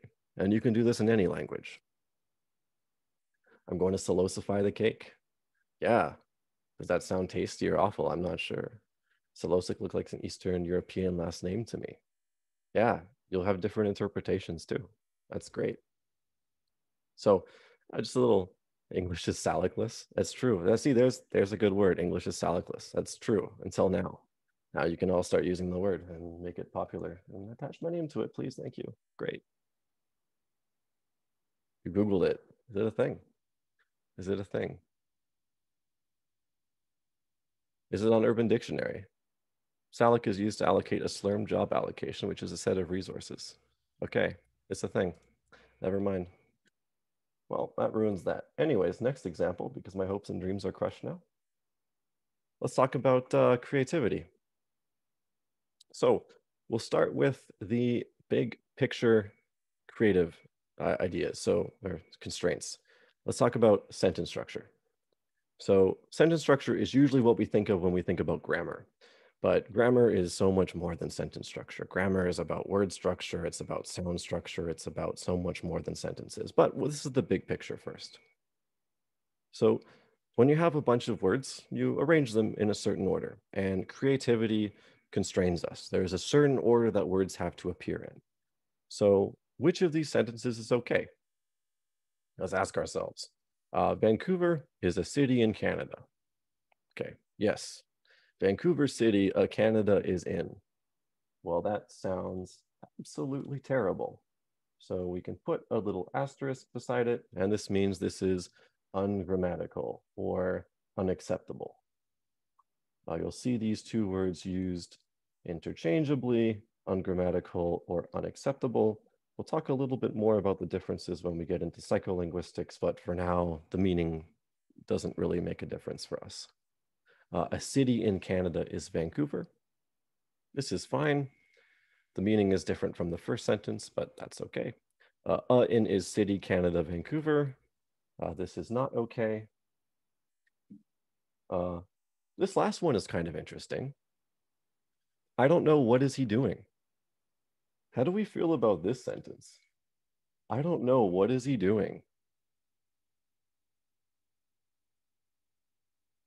Sometimes sentences are questionable because this sentence in Indian English is actually perfectly fine, but in Canadian English or British English, it might not be okay. But there are some dialects where this is fine. Because what we want in Canadian English is we want the he to be before is. I don't know what he is doing.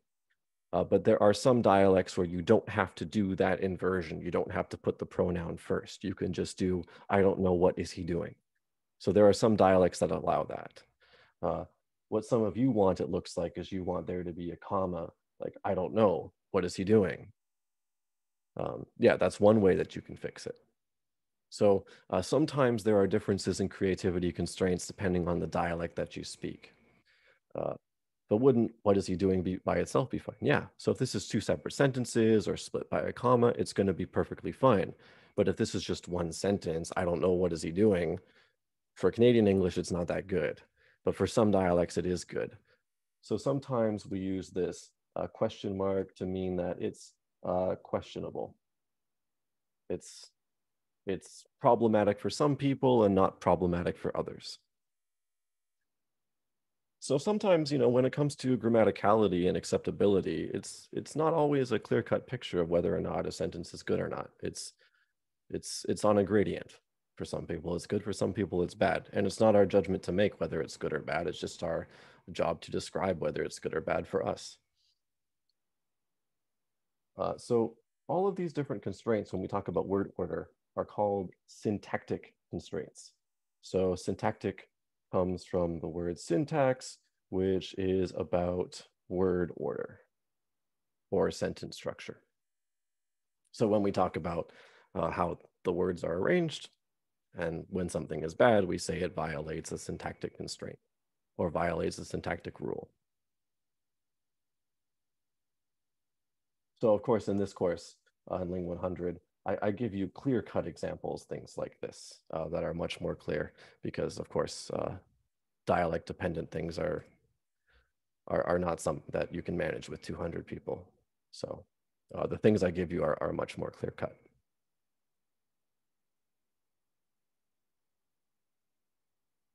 Okay, let's take another look at another constraint. Let's take a little bit an in-depth look at sound structure. So sentence structure takes a look at a bunch of words, but sound structure, we're taking a look within single words. So when you hear a word, you can tell whether a word is English or not. You can tell whether a word is Italian or not if you're familiar with Italian.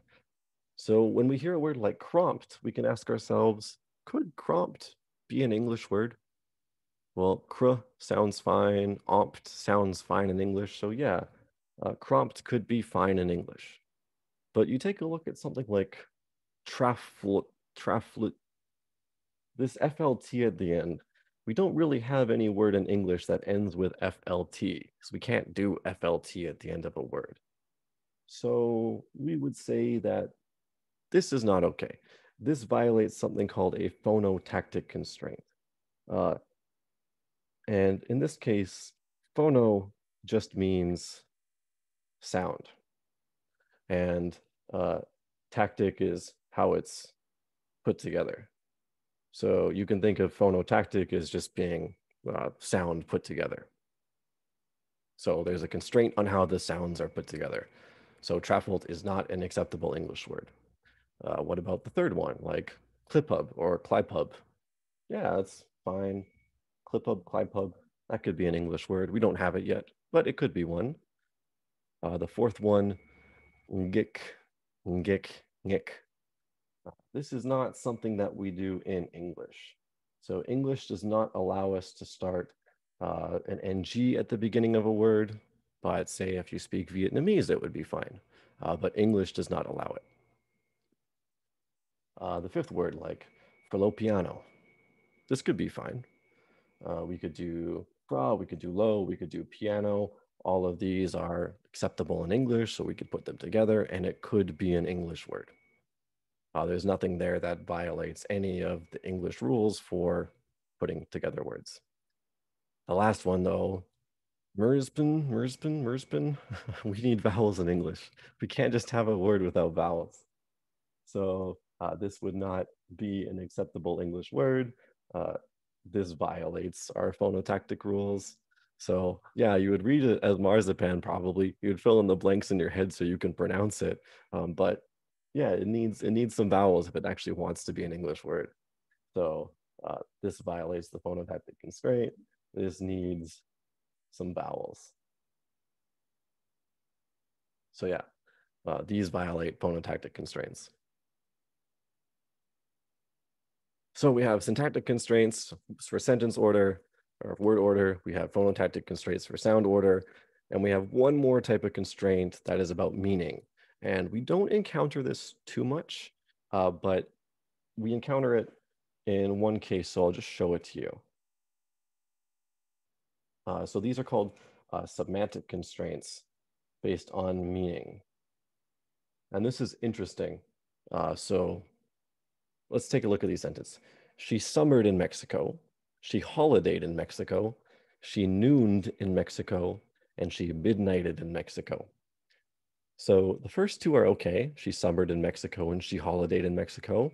But she nooned in Mexico and, oh, that was a horrible asterisk. And she midnighted in Mexico are really not good. And the reason for this is that these are specific points in time, and the first two are for intervals in time. So if you want to do an activity in a location, it has to be an interval in this specific scenario. It can't just be a specific point. Would the first two be completely acceptable or passable? I think it depends on who you talk to. For me, these are completely acceptable. I'm sure some people might not like them as much as me. It also could be the case that I have seen these examples so many times that they are a little bit better for me. You don't like it, so there's that. Yeah. What happens a lot with these, with language things, and this happens, it's one of the problem with linguistics is that when you see an example a lot, even if it's bad, eventually when you hear it enough, it becomes pretty okay. So you might have slightly different opinions than me, and you might have slightly different opinions than your friends when it comes to it. You haven't heard of summered before. This is also very rich people talk. So I summered in my cabin, I summered, I holidayed in Aspen, things like that. She weeked in Mexico. She weeked in Mexico sounds really bad. It might be more of a UK English thing. Maybe. I'm not sure. This isn't something this definitely is not something that I hear in casual speech. It's definitely not something I've heard from SFU students before, especially during my time at SFU. She weekended in Mexico. That sounds better to me. She weekended in Mexico compared to she weeked in Mexico. She wintered in Mexico also sounds a little weird to me because I don't hear that as much. Or she springed in Mexico, or she autumned in Mexico. That also sounds bad. So yeah, it might just depend on whether or not you've heard it before. Yeah. So, I mean, semantic constraints, again, I say this doesn't happen too much. These are very specific examples, but they're here, so I'll show them to you. So there are some examples or some constraints based on meaning, but they don't come up too much. Vacationed in Mexico is like, yeah, the primary example. That's like the that's like the base example. So like the specific example where summered and holidayed come from, and then you contrast that with nooned and midnighted, which are very specific points. So, I mean, the main things that you're looking at are phonotactic and syntactic constraints. Those are really the main things. So with all these creative components and constraints that creativity and recursion allow us to do, these are very human specific. You know, no animal can do this. This is just something that we can do. And this is what makes human language specifically unique from animals. These are the two main properties. We'll learn about 12 more next week. They're not as detailed as these ones, but these are the big two that make human language very special. Voyaged in Mexico is acceptable, although the meaning is a little bit different. Voyage is like a journey. So journeyed in Mexico, voyaged in Mexico. It's a little bit different than summered or holidayed or vacation.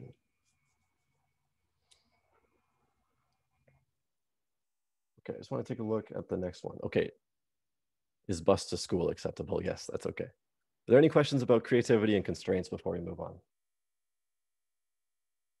Yeah, bus to school is totally fine.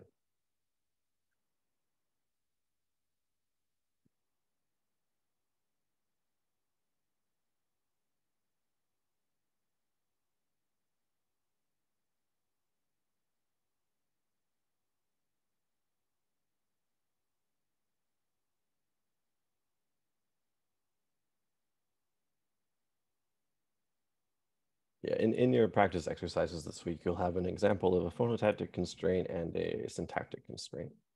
So if you do have questions about that, feel free to post on the discussion board after if that question confuses you. Okay.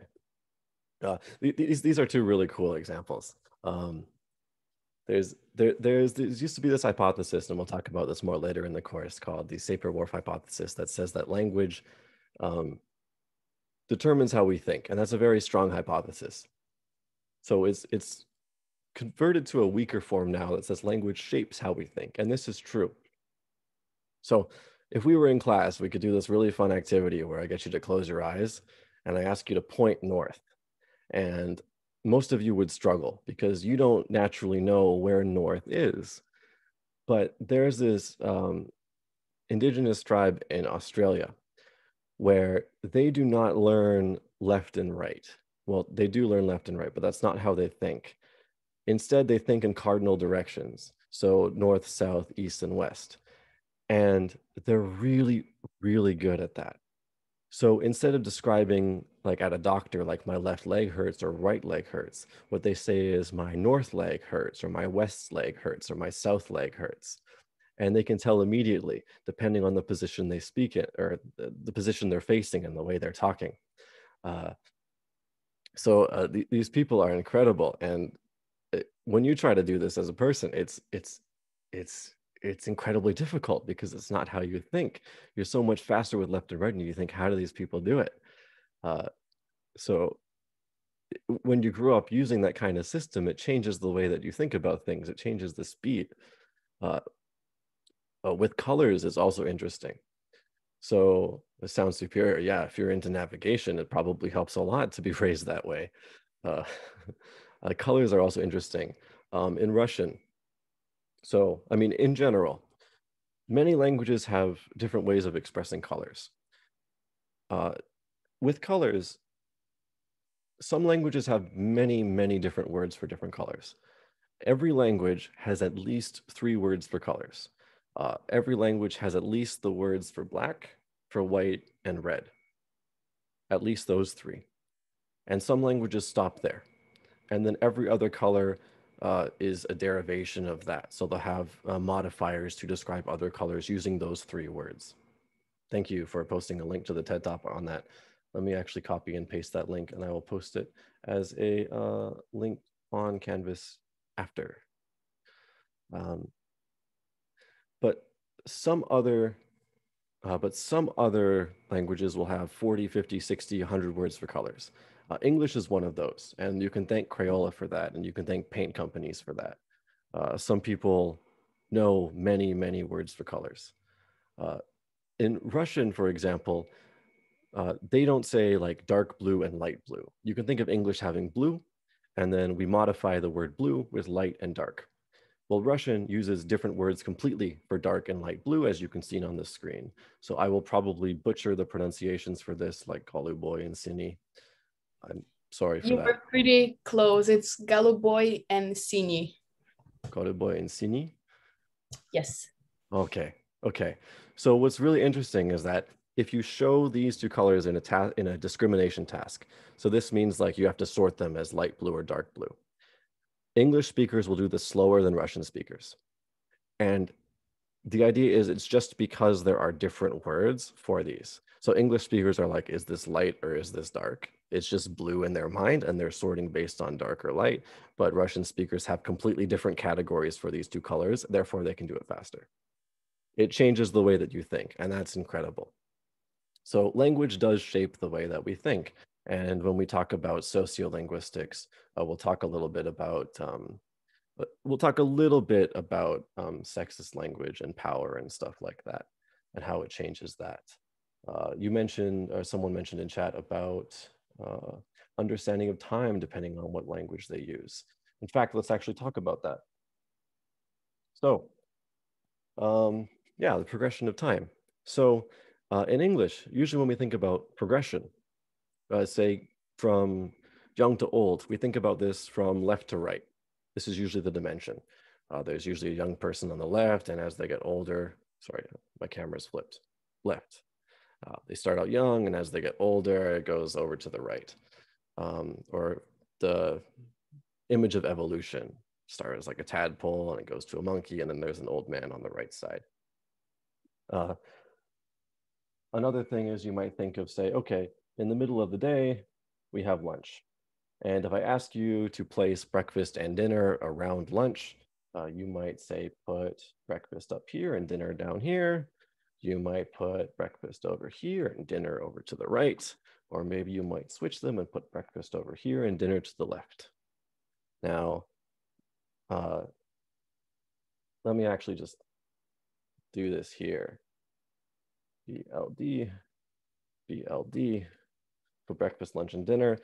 In the chat, if you can write one or two, how would you organize them for breakfast, lunch, and dinner? If you're thinking about these in terms of time in your head, would you do them one or two? There's a one, there's a few ones, a few twos. So as we can see, there are different ways that we think about them. And if it's neither of them, you can type in 3, and I'm assuming it'll be backwards or forwards. But yeah, there are differences in how you do them. And I'm sure if we took a look at, if we took a look at some of your backgrounds, there might be some correlation with your backgrounds and how you think of them. It could also be, for instance, what you think about if it's in terms of age, or if it's in terms of like a meal, or if it's in terms of a day. Some of you might think of it on like an analog clock or something, and maybe that's how you get that time. I guess if you're really young, you might not think of an analog clock. You might not have that association. Yeah, but depending on your language, depending on your culture, you might think of time a little bit differently than others. So it's really nice to see that, you know, this is something minor, breakfast, lunch, and dinner, but in my mind, I would never think of it in terms of 1. I would always think of it in terms of 2. And some of you might be the same way. So, I mean, these are really minor things, but language does shape our thoughts. So in terms of time, in terms of colors and task discrimination, and these are things you're probably not even aware of until someone points it out to you. So we will talk about this stuff in a little bit more detail in future weeks when it comes to sociolinguistics. Okay, so let's talk about the final topic. We'll see how long we have. I'll probably take another 10-minute break if we have a lot to go with, but we'll see how long we have. If it's just another 20 minutes, we probably won't do a break, because I don't see a need to do a break when we just have 20 minutes left. We'll see. Okay. So misconceptions about language. We'll talk about 5 of these. So we'll go through each of these and talk a little bit about what the term is and how we see that these are actually misconceptions. So the first one, some languages don't have a grammar. You see this a lot. Well, you used to see this a lot in the media and in movies, older movies, where you'd make fun of grammar. Some older memes that were quite funny had this in like 2017. I won't bring them up. But the fact is, every language out there does have grammar, and every dialect has grammar. There are grammatical differences. So one of the things that was always criticized before was African American English. And this particular construction was the be construction. So you have sentences like he be working. And you contrast this with he is working. And the reality is that in African American English, both of these constructions are said. And they both have different meanings. And they both have grammatical uses and grammatical meanings. When you say he is working, this means the same thing as what we say he is working in Western Canadian English. But when you say he be working, this is what is something called habitual be. So habitual is just something that is done out of habit, something that is done regularly. So a paraphrase for this in Western Canadian English or North American English is he is working regularly. So when you say he be working, this means working is something that is done regularly by that person. So in older writing, there's some articles when it used to go by the name of Ebonics, which is no longer used, but for historical connotation, if you want to look at some of the older stuff when things weren't as clear cut and nice, there used to be nursery rhymes that were quite offensive that were analyzed, but they would say things like Jack and Jill be going up the hill. And these were always criticized because these sort of sentences were ungrammatical, because this is not something that could actually happen according to the dialect. This violates the grammatical rules of African American English, because this is not something that can happen habitually. This is a single event. There are grammatical rules for using this construction, and this nursery rhyme was just clearly something to make fun of the dialect. But every dialect, every language has grammatical rules that have to be followed. So this was not acceptable in that dialect. This was just a mockery of it. So the fact that all languages and dialects have a grammar and have rules that have to be followed and that can be described is called generality. So every language you see, no matter how simple or complex you may think it is, there is some structure to it. There are rules to it. And as linguists, it's our job to investigate and describe these rules. So habitual terms can only be used in a generalized context. Not in a generalized context, but it just has to be something that is done regularly. So, I mean, if this was something that, these people did on a regular basis, sure, but this is a nursery rhyme. This is just a single event.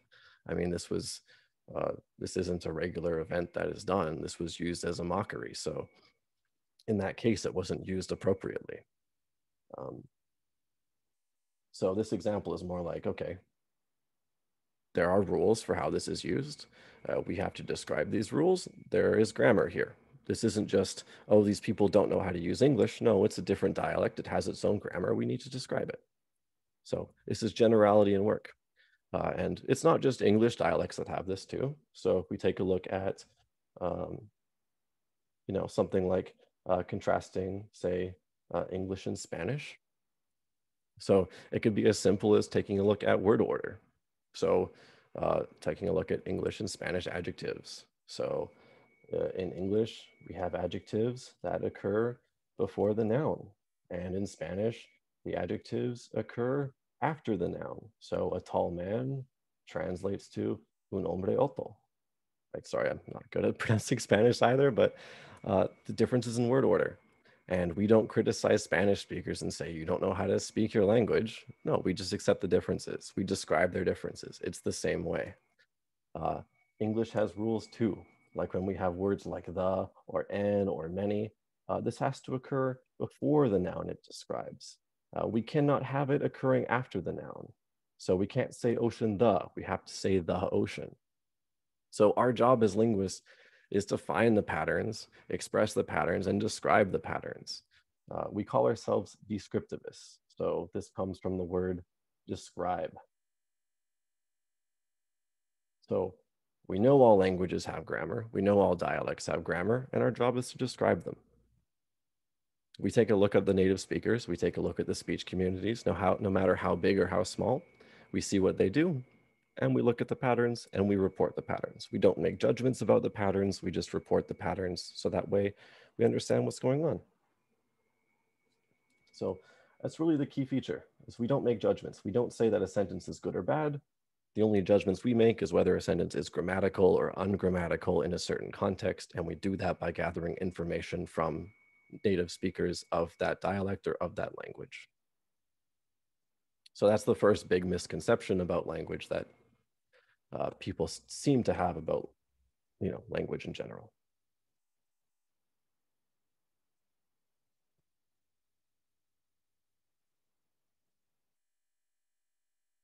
Can someone's native language change if they move locations? Generally, no. The native language of someone is usually the language that they learn in the first 6 years of their life. So really, whatever languages they acquire in the first 6 years of their life that they speak at home or in school will usually count as their first language. So someone can have more than one first language, but their native languages are acquired within the first 6 years of their life. After that, everything is usually considered a second language. They can become quite proficient in it, but to get that subconscious knowledge, that usually comes within the first 6 years when they're the best at acquiring their own language.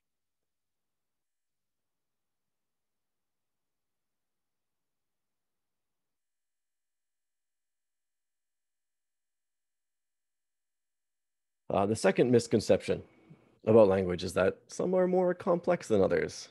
And in some aspects, this is true. Sometimes a sound system in one language is more complex than another.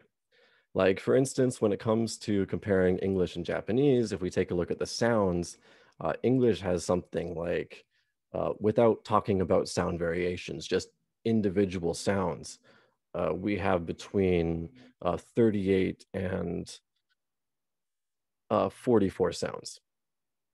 If we add in the variations to each sound that we have something like 70 different sounds in English. If you compare that to Japanese, they have like 20 sounds. With variations, they have about 30. So we have a lot more complex sound system than Japanese does.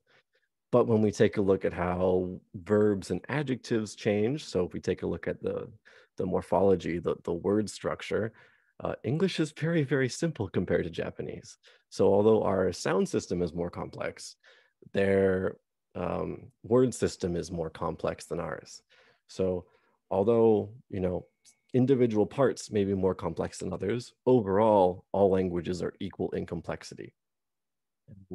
This property is called parity. So in other words, everything is equally complex in the end. And this doesn't just have to be at the word or sentence level. You can also have things like pragmatics. So this is conversational rules. This could be the same thing and include things like honorifics. Solidarity, so age relations, how you talk to your elders, which words you use with people who are older than you are more powerful, when you can say certain things, when you can curse, how you curse in a language.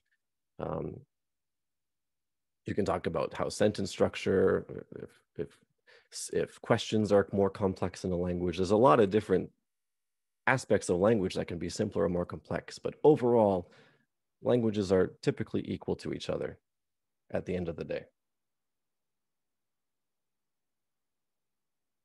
So one example is a pronoun system. So English is very nice. So English pronouns, like we have I, we, you is similar. Well, I, we, us. Well, I, me, we, us, he, him, she, her, they, them. But if we take a look at Cherokee and we just take a look at we, well, what is we? We could mean me and someone not near me. We could mean me and someone beside me. We could mean me and 2 or 3 people beside me. But in Cherokee, if we want to say just 2 people, me and some person beside me, I have a certain pronoun for that. If I want to say me and someone else, I have another pronoun for that. If I want to say we with 3 or more people, and I include you in we, I have a pronoun for that. If I want to say 3 or more people and it's other people that's not you, but also me, I have a different pronoun for that. So Cherokee is a lot more complicated when it comes to pronoun systems than English. There's many different types of we, and if you're learning that language, it's going to be really difficult at first to grasp that compared to English. So it seems more complex at first, but again, other aspects of the language are going to be simpler. So overall, Cherokee is not more complex than English. It just happens that this one aspect of Cherokee in the pronoun system is more complex, but other things will be simpler in the end. Okay, I have like 5 more slides, so let's just finish to the end. It should be only 10 more minutes, and then we'll finish instead of taking a 10-minute break and then doing 10 minutes and ending. Okay. Misconception number 3. Some languages are completely different than others. This is not true. A lot of languages are actually quite similar. This is called universality. So here's some general things about languages. Every language that is spoken by humans have more consonants than vowels. So this is just a fact. Every language has at least 3 vowels sounds, which means that every language has at least 4 consonant sounds. And that will always be the case. Here's another fact about language, any language. If you have a proper name and a pronoun in the same sentence and they talk about the same person, the proper name has to come first. And I know this looks a little bit complicated because we have some numbers in here, but basically if we say Sophie lost her wallet and her means Sophie, so here's Sophie and here's her. If the pronoun wants to talk about Sophie, Sophie has to appear first. So if we say she lost Sophie's wallet, she cannot mean Sophie because she appears first. Sophie has to appear first. And it's a little bit complicated, but this is just like a universal rule in language. So kind of interesting there. What differentiates consonants from vowels? B, C, D, A, E, I. We'll talk about this a little bit more in week 3, but typically this is about airflow. So vowels have very free airflow in the mouth. So E, A, U, while consonants have some sort of stoppage or really restricted airflow, like B, B has the lip closure, or S, S, the tongue is really close to the tip of the mouth. We'll talk in more detail in a couple weeks about that. But for now, that's just a very dirty intro to how that is determined. We also have universal tendencies. So universal tendencies are things that don't apply to all languages, but things that apply to most. So typically subjects appear earlier than objects. So this just means what the sentence is about appears before what the verb is acting on. Sorry, let me retype that. So the cat ate the mouse would be more common across all languages than the mouse ate the cat, where it has the same meaning. So you'd have the cat the mouse ate, the cat ate the mouse is much more common than the mouse the cat ate or the mouse ate the cat. And we would shorten this to something like SVO or SOV compared to something like OSV or OVS. And these are just short for words like object and subject. And I will introduce these terms again when these are relevant, but these are just some short forms for when we talk about things like subject and object. But the general idea is that, languages are pretty similar. It's just the specific sounds that we use, the specific word orders that we use, those things are different. But the general structure, like all languages have sound structure, all languages have word structure, all languages have sentence structure, and all languages have general requirements that have to be fulfilled within those categories. There's a lot of similarities between languages.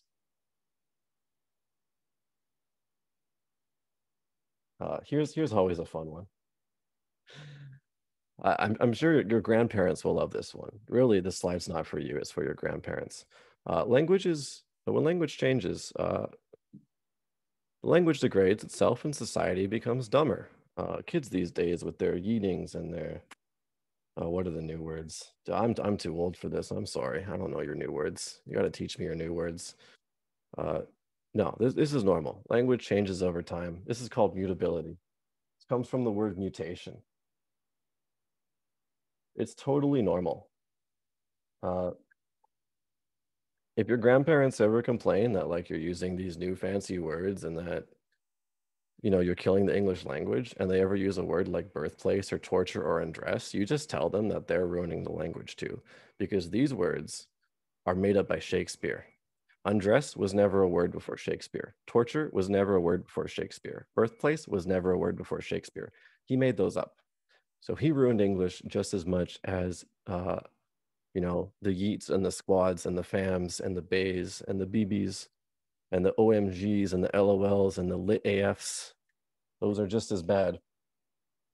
So words are introduced into language. Vowels are even changed. We lost vowels in modern English.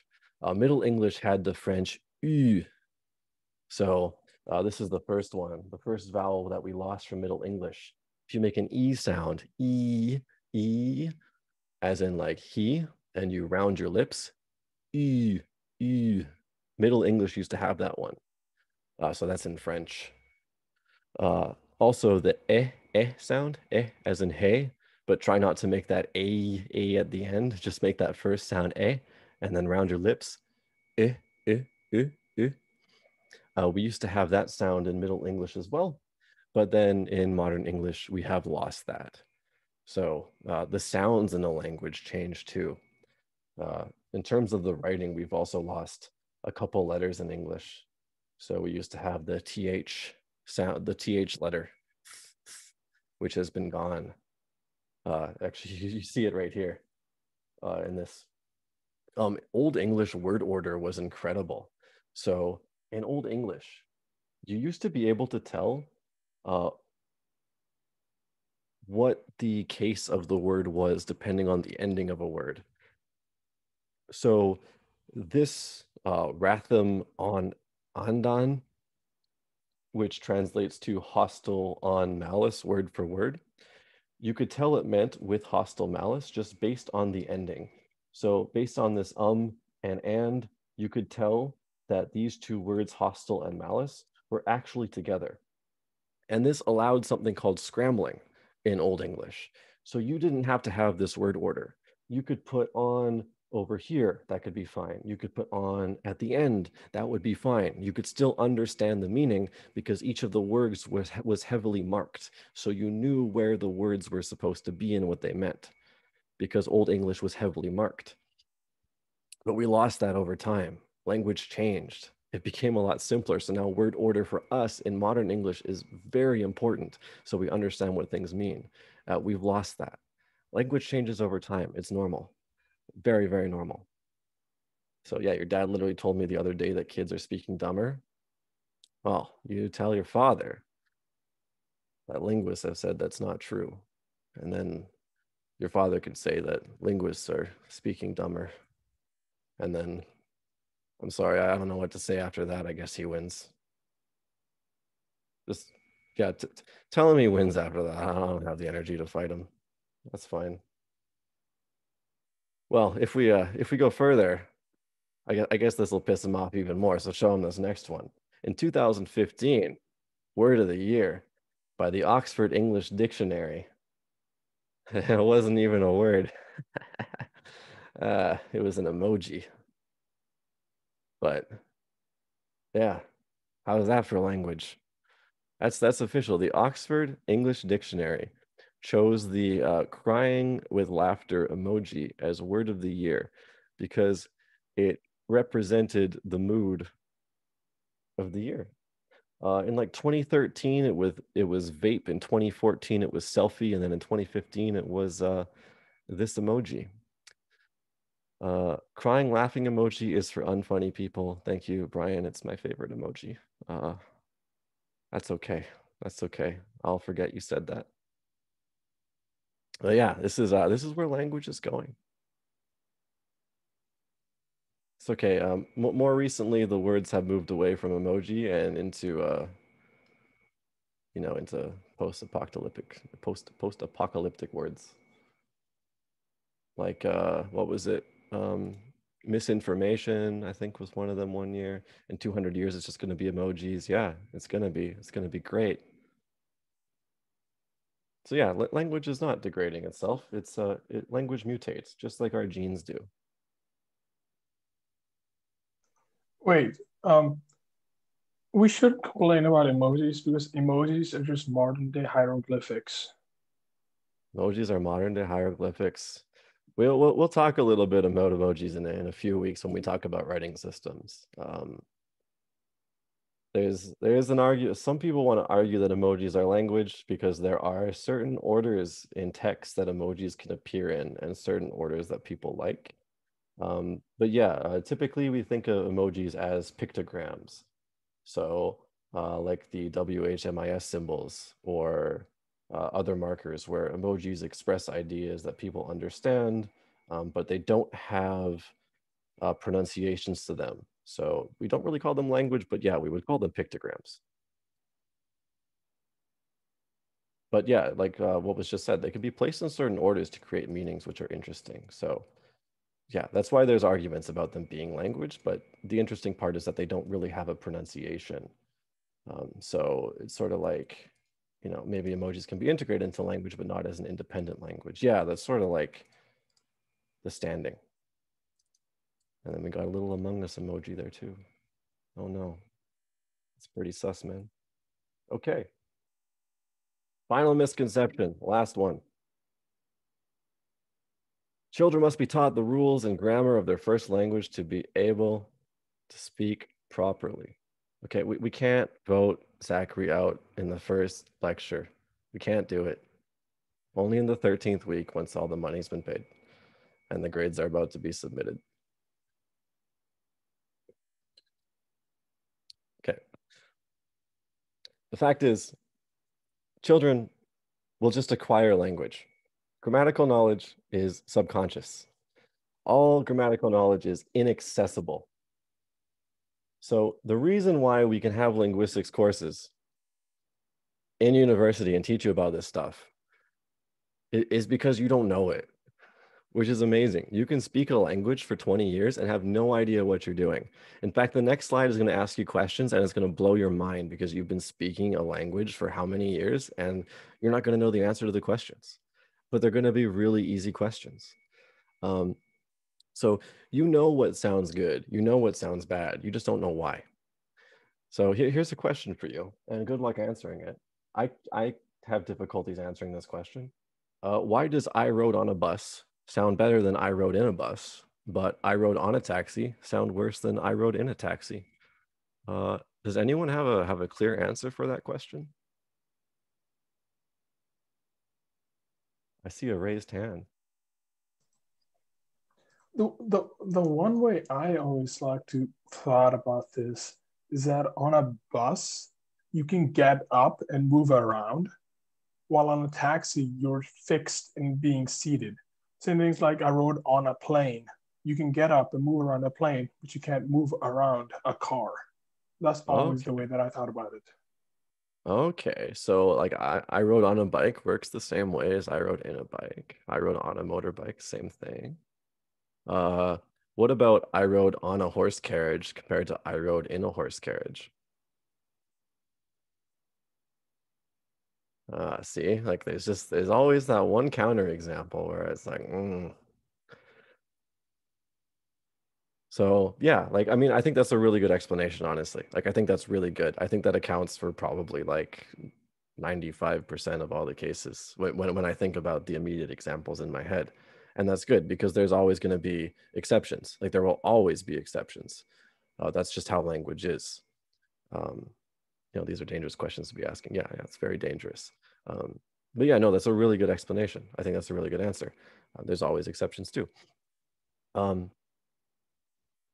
Yeah, okay, sorry. No, you blew my mind because I wasn't expecting a good answer and you gave me one. So where am I going with this now? You got me. You got me. No, it's good. So you've expressed it, but the reality is that for a lot of these questions that we have, it's really difficult to express them. A lot of people just have intuition, and that's all they can do with it. That they know it sounds right. That's all they've got, and they can try to explain it, and they can't. You happen to be able to explain it, so congratulations. You stumped my mind for like half a second. It's inaccessible. This information is usually inaccessible. So final thing before we end today, I'm going to ask you some questions about language just to maybe blow your mind a second. The question one, I'm going to number these. And I'm going to change the first one, or sorry, I'm going to change number 2. It's a different letter here. Which of these words share the same T sound? Type, resting, batter, and cat. Type, resting, batter, cat. Type, resting, batter, cat.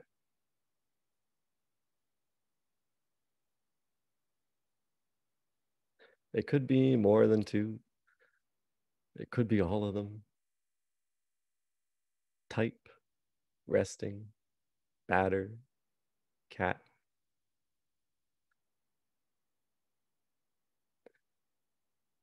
They could differ based on your pronunciation too.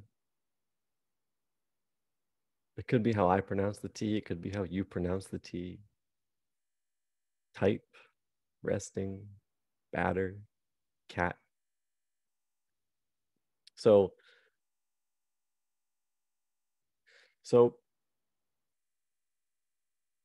based on, okay, so how it comes through the microphone, of course, is going to affect how you hear these things. Based on my own pronunciation, when I analyze it without the microphone interference and everything, all 4 are different. But usually with people, 2 and 4 are the same. And then 1 and 3 are different from the rest. So what's interesting about this, of course, is that this does depend on personal pronunciation, but a lot of people are not aware of this because they don't think about how they speak. And even if they do listen to other people, if you only speak English, which is probably not too many of you, you might not hear the difference because your brain is trained differently. If English is your second language, it might depend on how on the sounds in your first language, and you assimilate those sounds in English to the sounds in your first language, and you associate them with those sounds.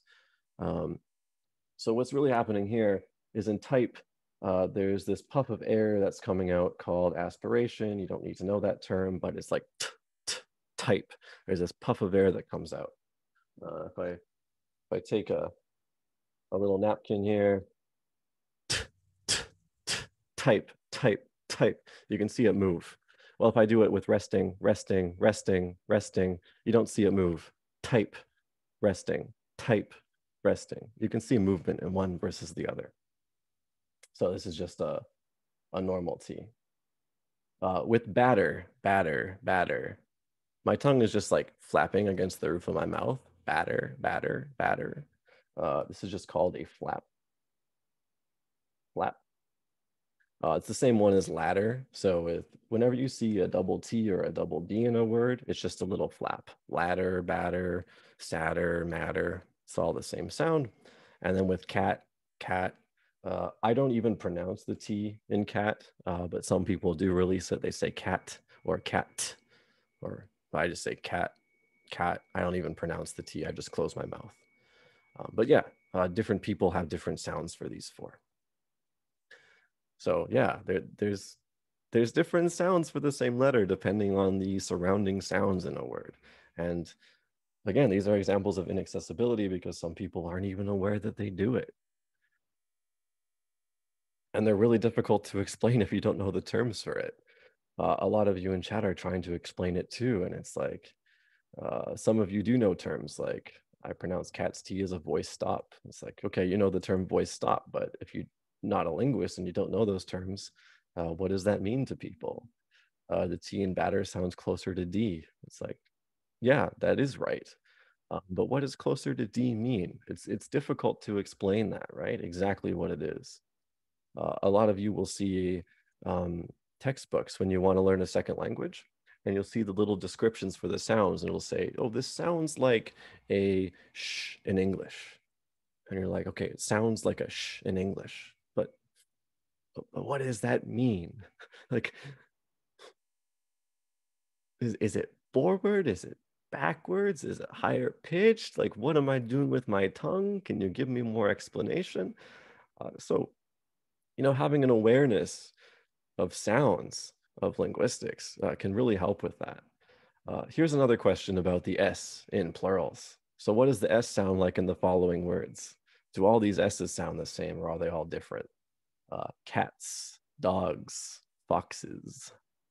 Cats, dogs, foxes. Cats, dogs, foxes.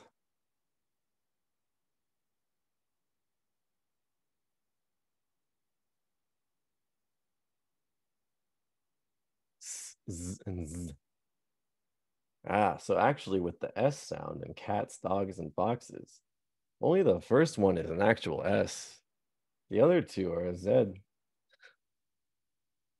The plural S is usually pronounced more as a Z than it is as an S. Cats, dogs, and foxes. It's usually pronounced as a Z. Cats, dogs, and foxes. It's really heavily influenced by the sound that comes before it. If it's a vowel before it, it's pronounced as a Z. If there's a sound with vibration in your throat, like G, dog, G, G, G, you can sometimes feel it in your throat, pronounced as a Z. It's very rarely actually pronounced as a Z. Yeah, puppies, puppies, puppies. This is also a Z. And puppies is the same reason. You have this vowel sound before the S, puppies, E-E's. So you get this vibration in your throat. So the S makes the Z sound. Kittens, kittens is also a Z sound. Kittens, kittens. There's a question up there for, what was it? Ought, bought, and through. Well, with the ought and bought and through. Yeah, there's the O in bought and through. Yeah, we'll talk about that in a few weeks. The English writing is very, very poor for sounds. So that would be like guide to pronunciation instead of puppies. We'll talk about it in the third week when we talk about word sounds and sentences. It looks like a lot of you will really enjoy that lecture because we'll talk about how we have this nice system for sounds that is much better than English spelling. English spelling is disgusting. Yeah, we'll talk about the IPA. We won't take a deep dive into IPA, but we'll take a look just enough to look at consonants.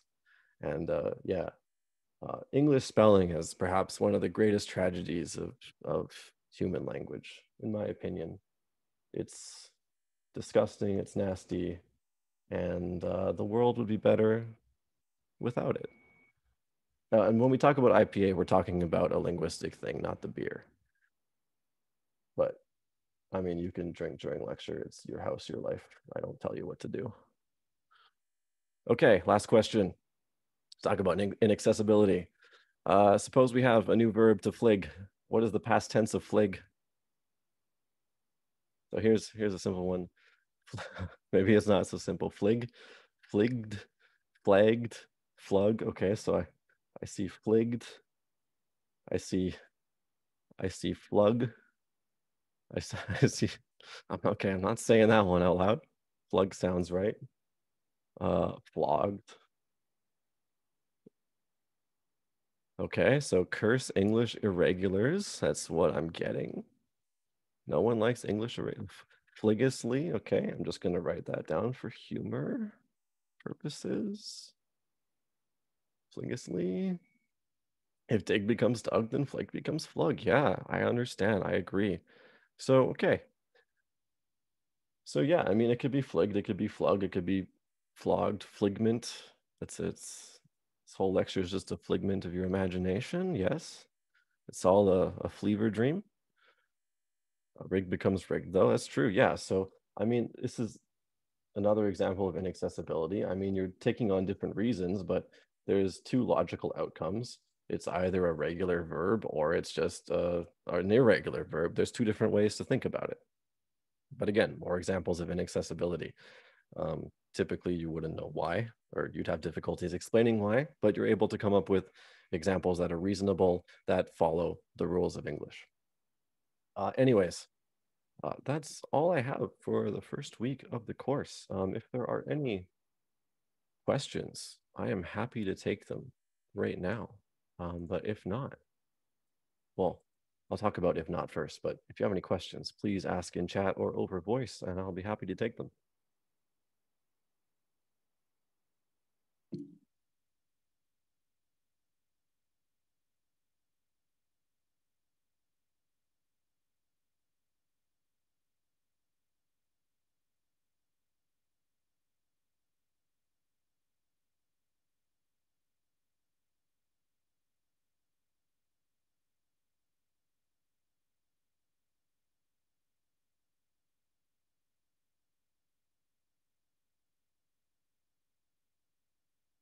Why did I want to study linguistics? I really enjoy the puzzly aspect to linguistics. Unfortunately, we don't get to do much of it in this course, but in the theoretical side of linguistics, especially the mathematical side of it, a lot of language is a lot like puzzles. It's very systematic. You get a bunch of data and you try to find patterns in the data and explain them the best that you can. And that's a lot of fun because it's taking a lot of chaotic data and putting order to it. So you'll get a lot of sentences that don't really seem to have a pattern. You'll try to put them together in a way that explains all the data and conforms to other languages, and then you can take that, understand how humans process sentences, and then run human participants with those sentences and see if they're actually see how they're processing them, how they're reading them, how they're understanding them, and see if the human aspect of it conforms with it. I like the experimental side of it too. The human side is really fun. At the end of the day, although we take a look at sentences theoretically and language theoretically, language is a very social phenomena, and I'm excited to talk about psycholinguistics later in the course, the experimental side, when you get to take a look at human experiments and how we process languages and how we understand pronouns and how we understand what words mean, and when we hear sounds, how we sort them. There's so much fun in human experiments, and we can't really torture humans in linguistics, which is good. Unlike psychology, where you can accidentally mentally scar humans, we can't do that in linguistics. So ethics approves us a lot more easily. Well, sorry, that was a little bit off topic, but that's that's the fun side of running linguistics experiments. How do you prove that a set of words are more meaningful than other sets of words? Well, that's a tough question. That's a tough question in a sense that I'm not quite sure how to answer it. I mean, there are content words in linguistics, or there's content words in language and there's function words. And content words and function words are stored differently in the brain. So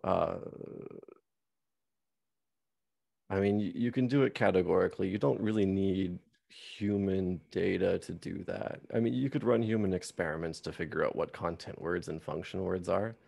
But proof in that sense is,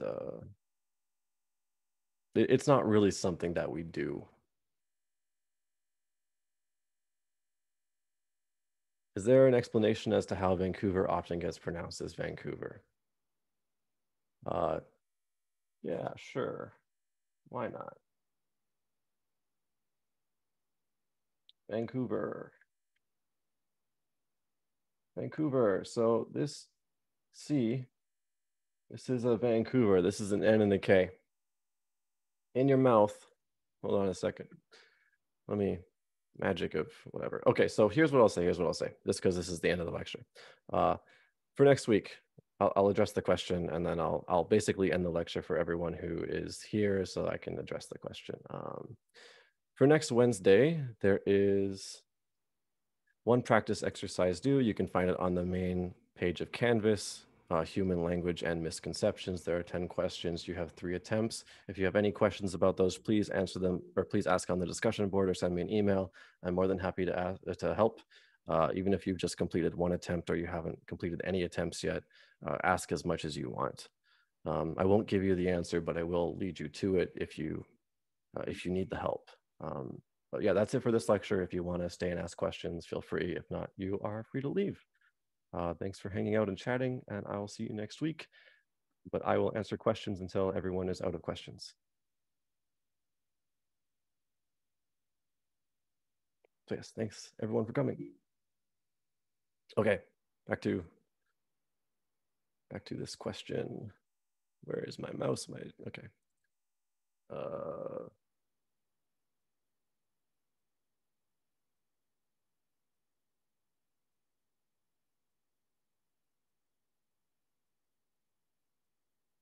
Okay. So why is it pronounced as Vancouver? So in the back of your mouth, this is where a K is pronounced, back here. So if you pronounce a K, k, k, k, that's where the K or the C is pronounced in Vancouver, k. And here is where the N is typically pronounced, at the front of your mouth, at this little ridge here. So it's really inefficient to say Vancouver, because your tongue has to make a really quick adjustment from the front of your mouth to the back of your mouth. So what happens is, instead of pronouncing the N up at the front, the N is pronounced in the same place as the K, and it happens to make this ng sound. So Vancouver. It's pronounced in the same place. That's why you get that ng sound at the back. Vancouver. It's just a little bit more efficient.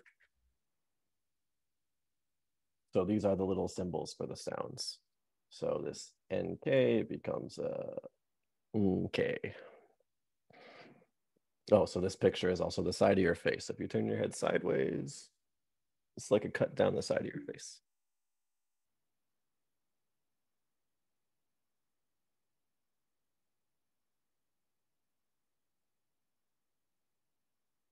Where was the other? I think I saw another question.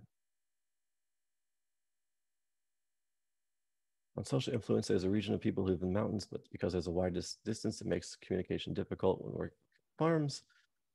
So the village came up with a whistling language with its own words and phrases that can travel really far using the echo of the mountains. This might do with the coming up with language because there's a need to communicate. Yeah, that was really interesting. Yeah, that can happen. I wonder how long ago that was.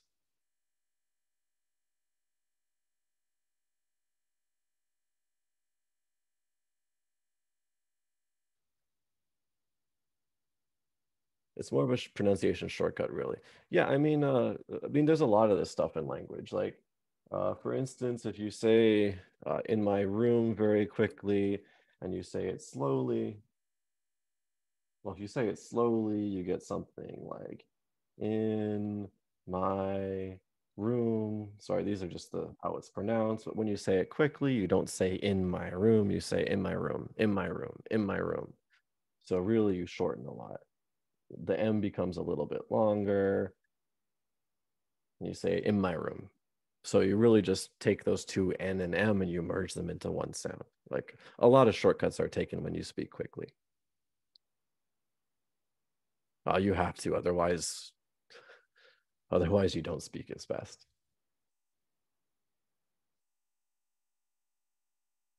How do we come up with synonyms having the same similar meanings of words?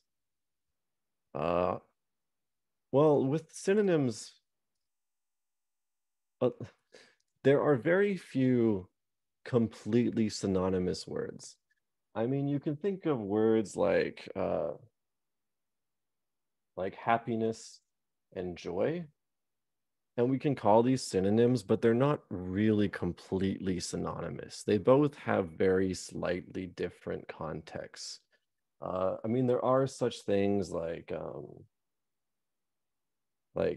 bachelor and unmarried man, but this is really more of a definitional thing. It's not really a synonym. It's another word, or the definition of a bachelor is unmarried man. So you have the cases where you have a single word that's a definition for a set of words, or you have two words that are very, very close in definition, but have uses in slightly different contexts or different connotations, or have like very subtle differences in meaning. You don't often have two words that are exactly identical in meaning.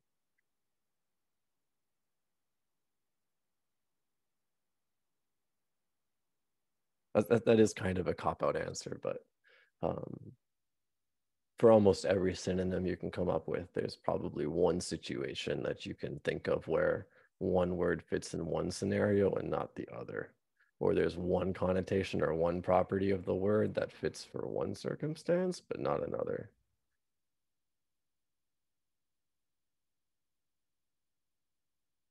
Oh, another case where that can happen too is sometimes you borrow the same word from two different languages and they happen to have the same meaning.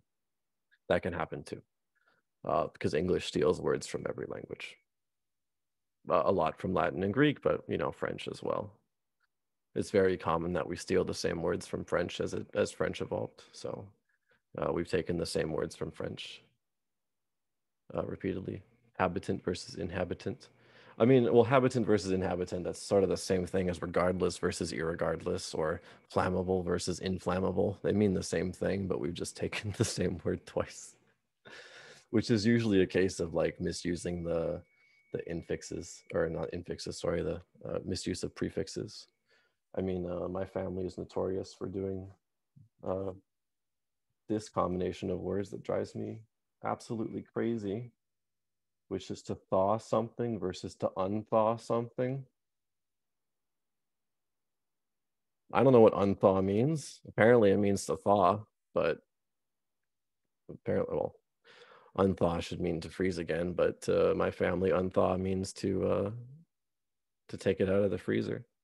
But that's what thaw is supposed to mean, right? So then not all words are logical.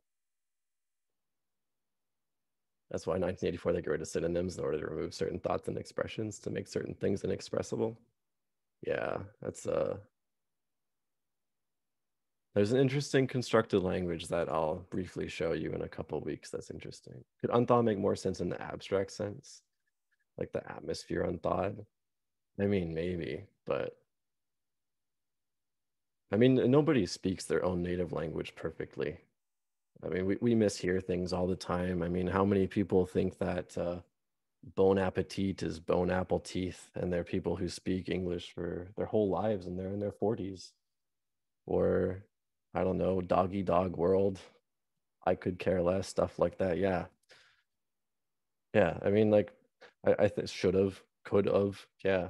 People worry when they speak a second language that they're going to make mistakes all the time and feel embarrassed. But I mean, how many mistakes do they make in their first language all the time that they don't care about, right? That's normal.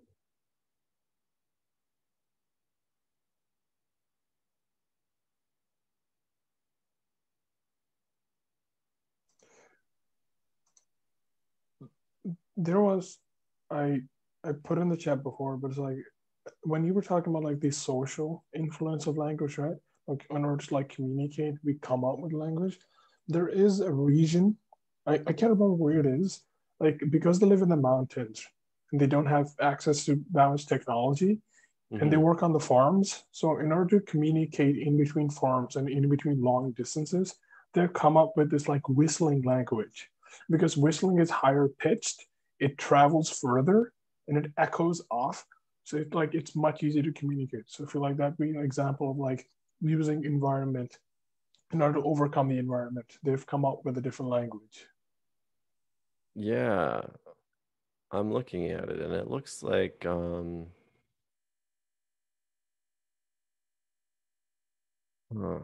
seems like it's Turkish. There's a few videos that have been done on it. Oh yeah, yeah. It's one of those that I thought. Yeah, it was in Turkey, I think. Yeah. Yeah, Silbo Gomero. Maybe I'll link that on Canvas. That might be interesting to look at. Yeah, they use different frequencies for the vowels. And it looks like the consonants are done with a lot of complication. It looks like they whistle to communicate a language that's already spoken. So it's as if they use the language. So they use the whistling to communicate a language that's already spoken. It's not like its own unique language, from what I see. That might be the. Yeah, I think they're like because they already had the Turkish language. They've like taken whistles and they've like assigned like meaning to certain whistles, but it's like they communicate originally in their own language. So not like if they're just sitting in a home, they're just whistling at each other. They're speaking Turkish, but over long distances, they've like assigned like phrases to mean like certain sounds. Yeah, there's one in there's one in the Canary Islands too that they use the whistles for Canary and Spanish as well. So it seems like the whistling is actually not uncommon, which is quite interesting.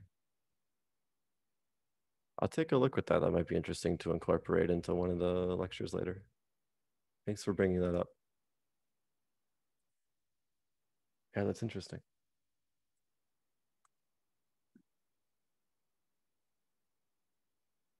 All right, if there's no more questions, I think that'll be it.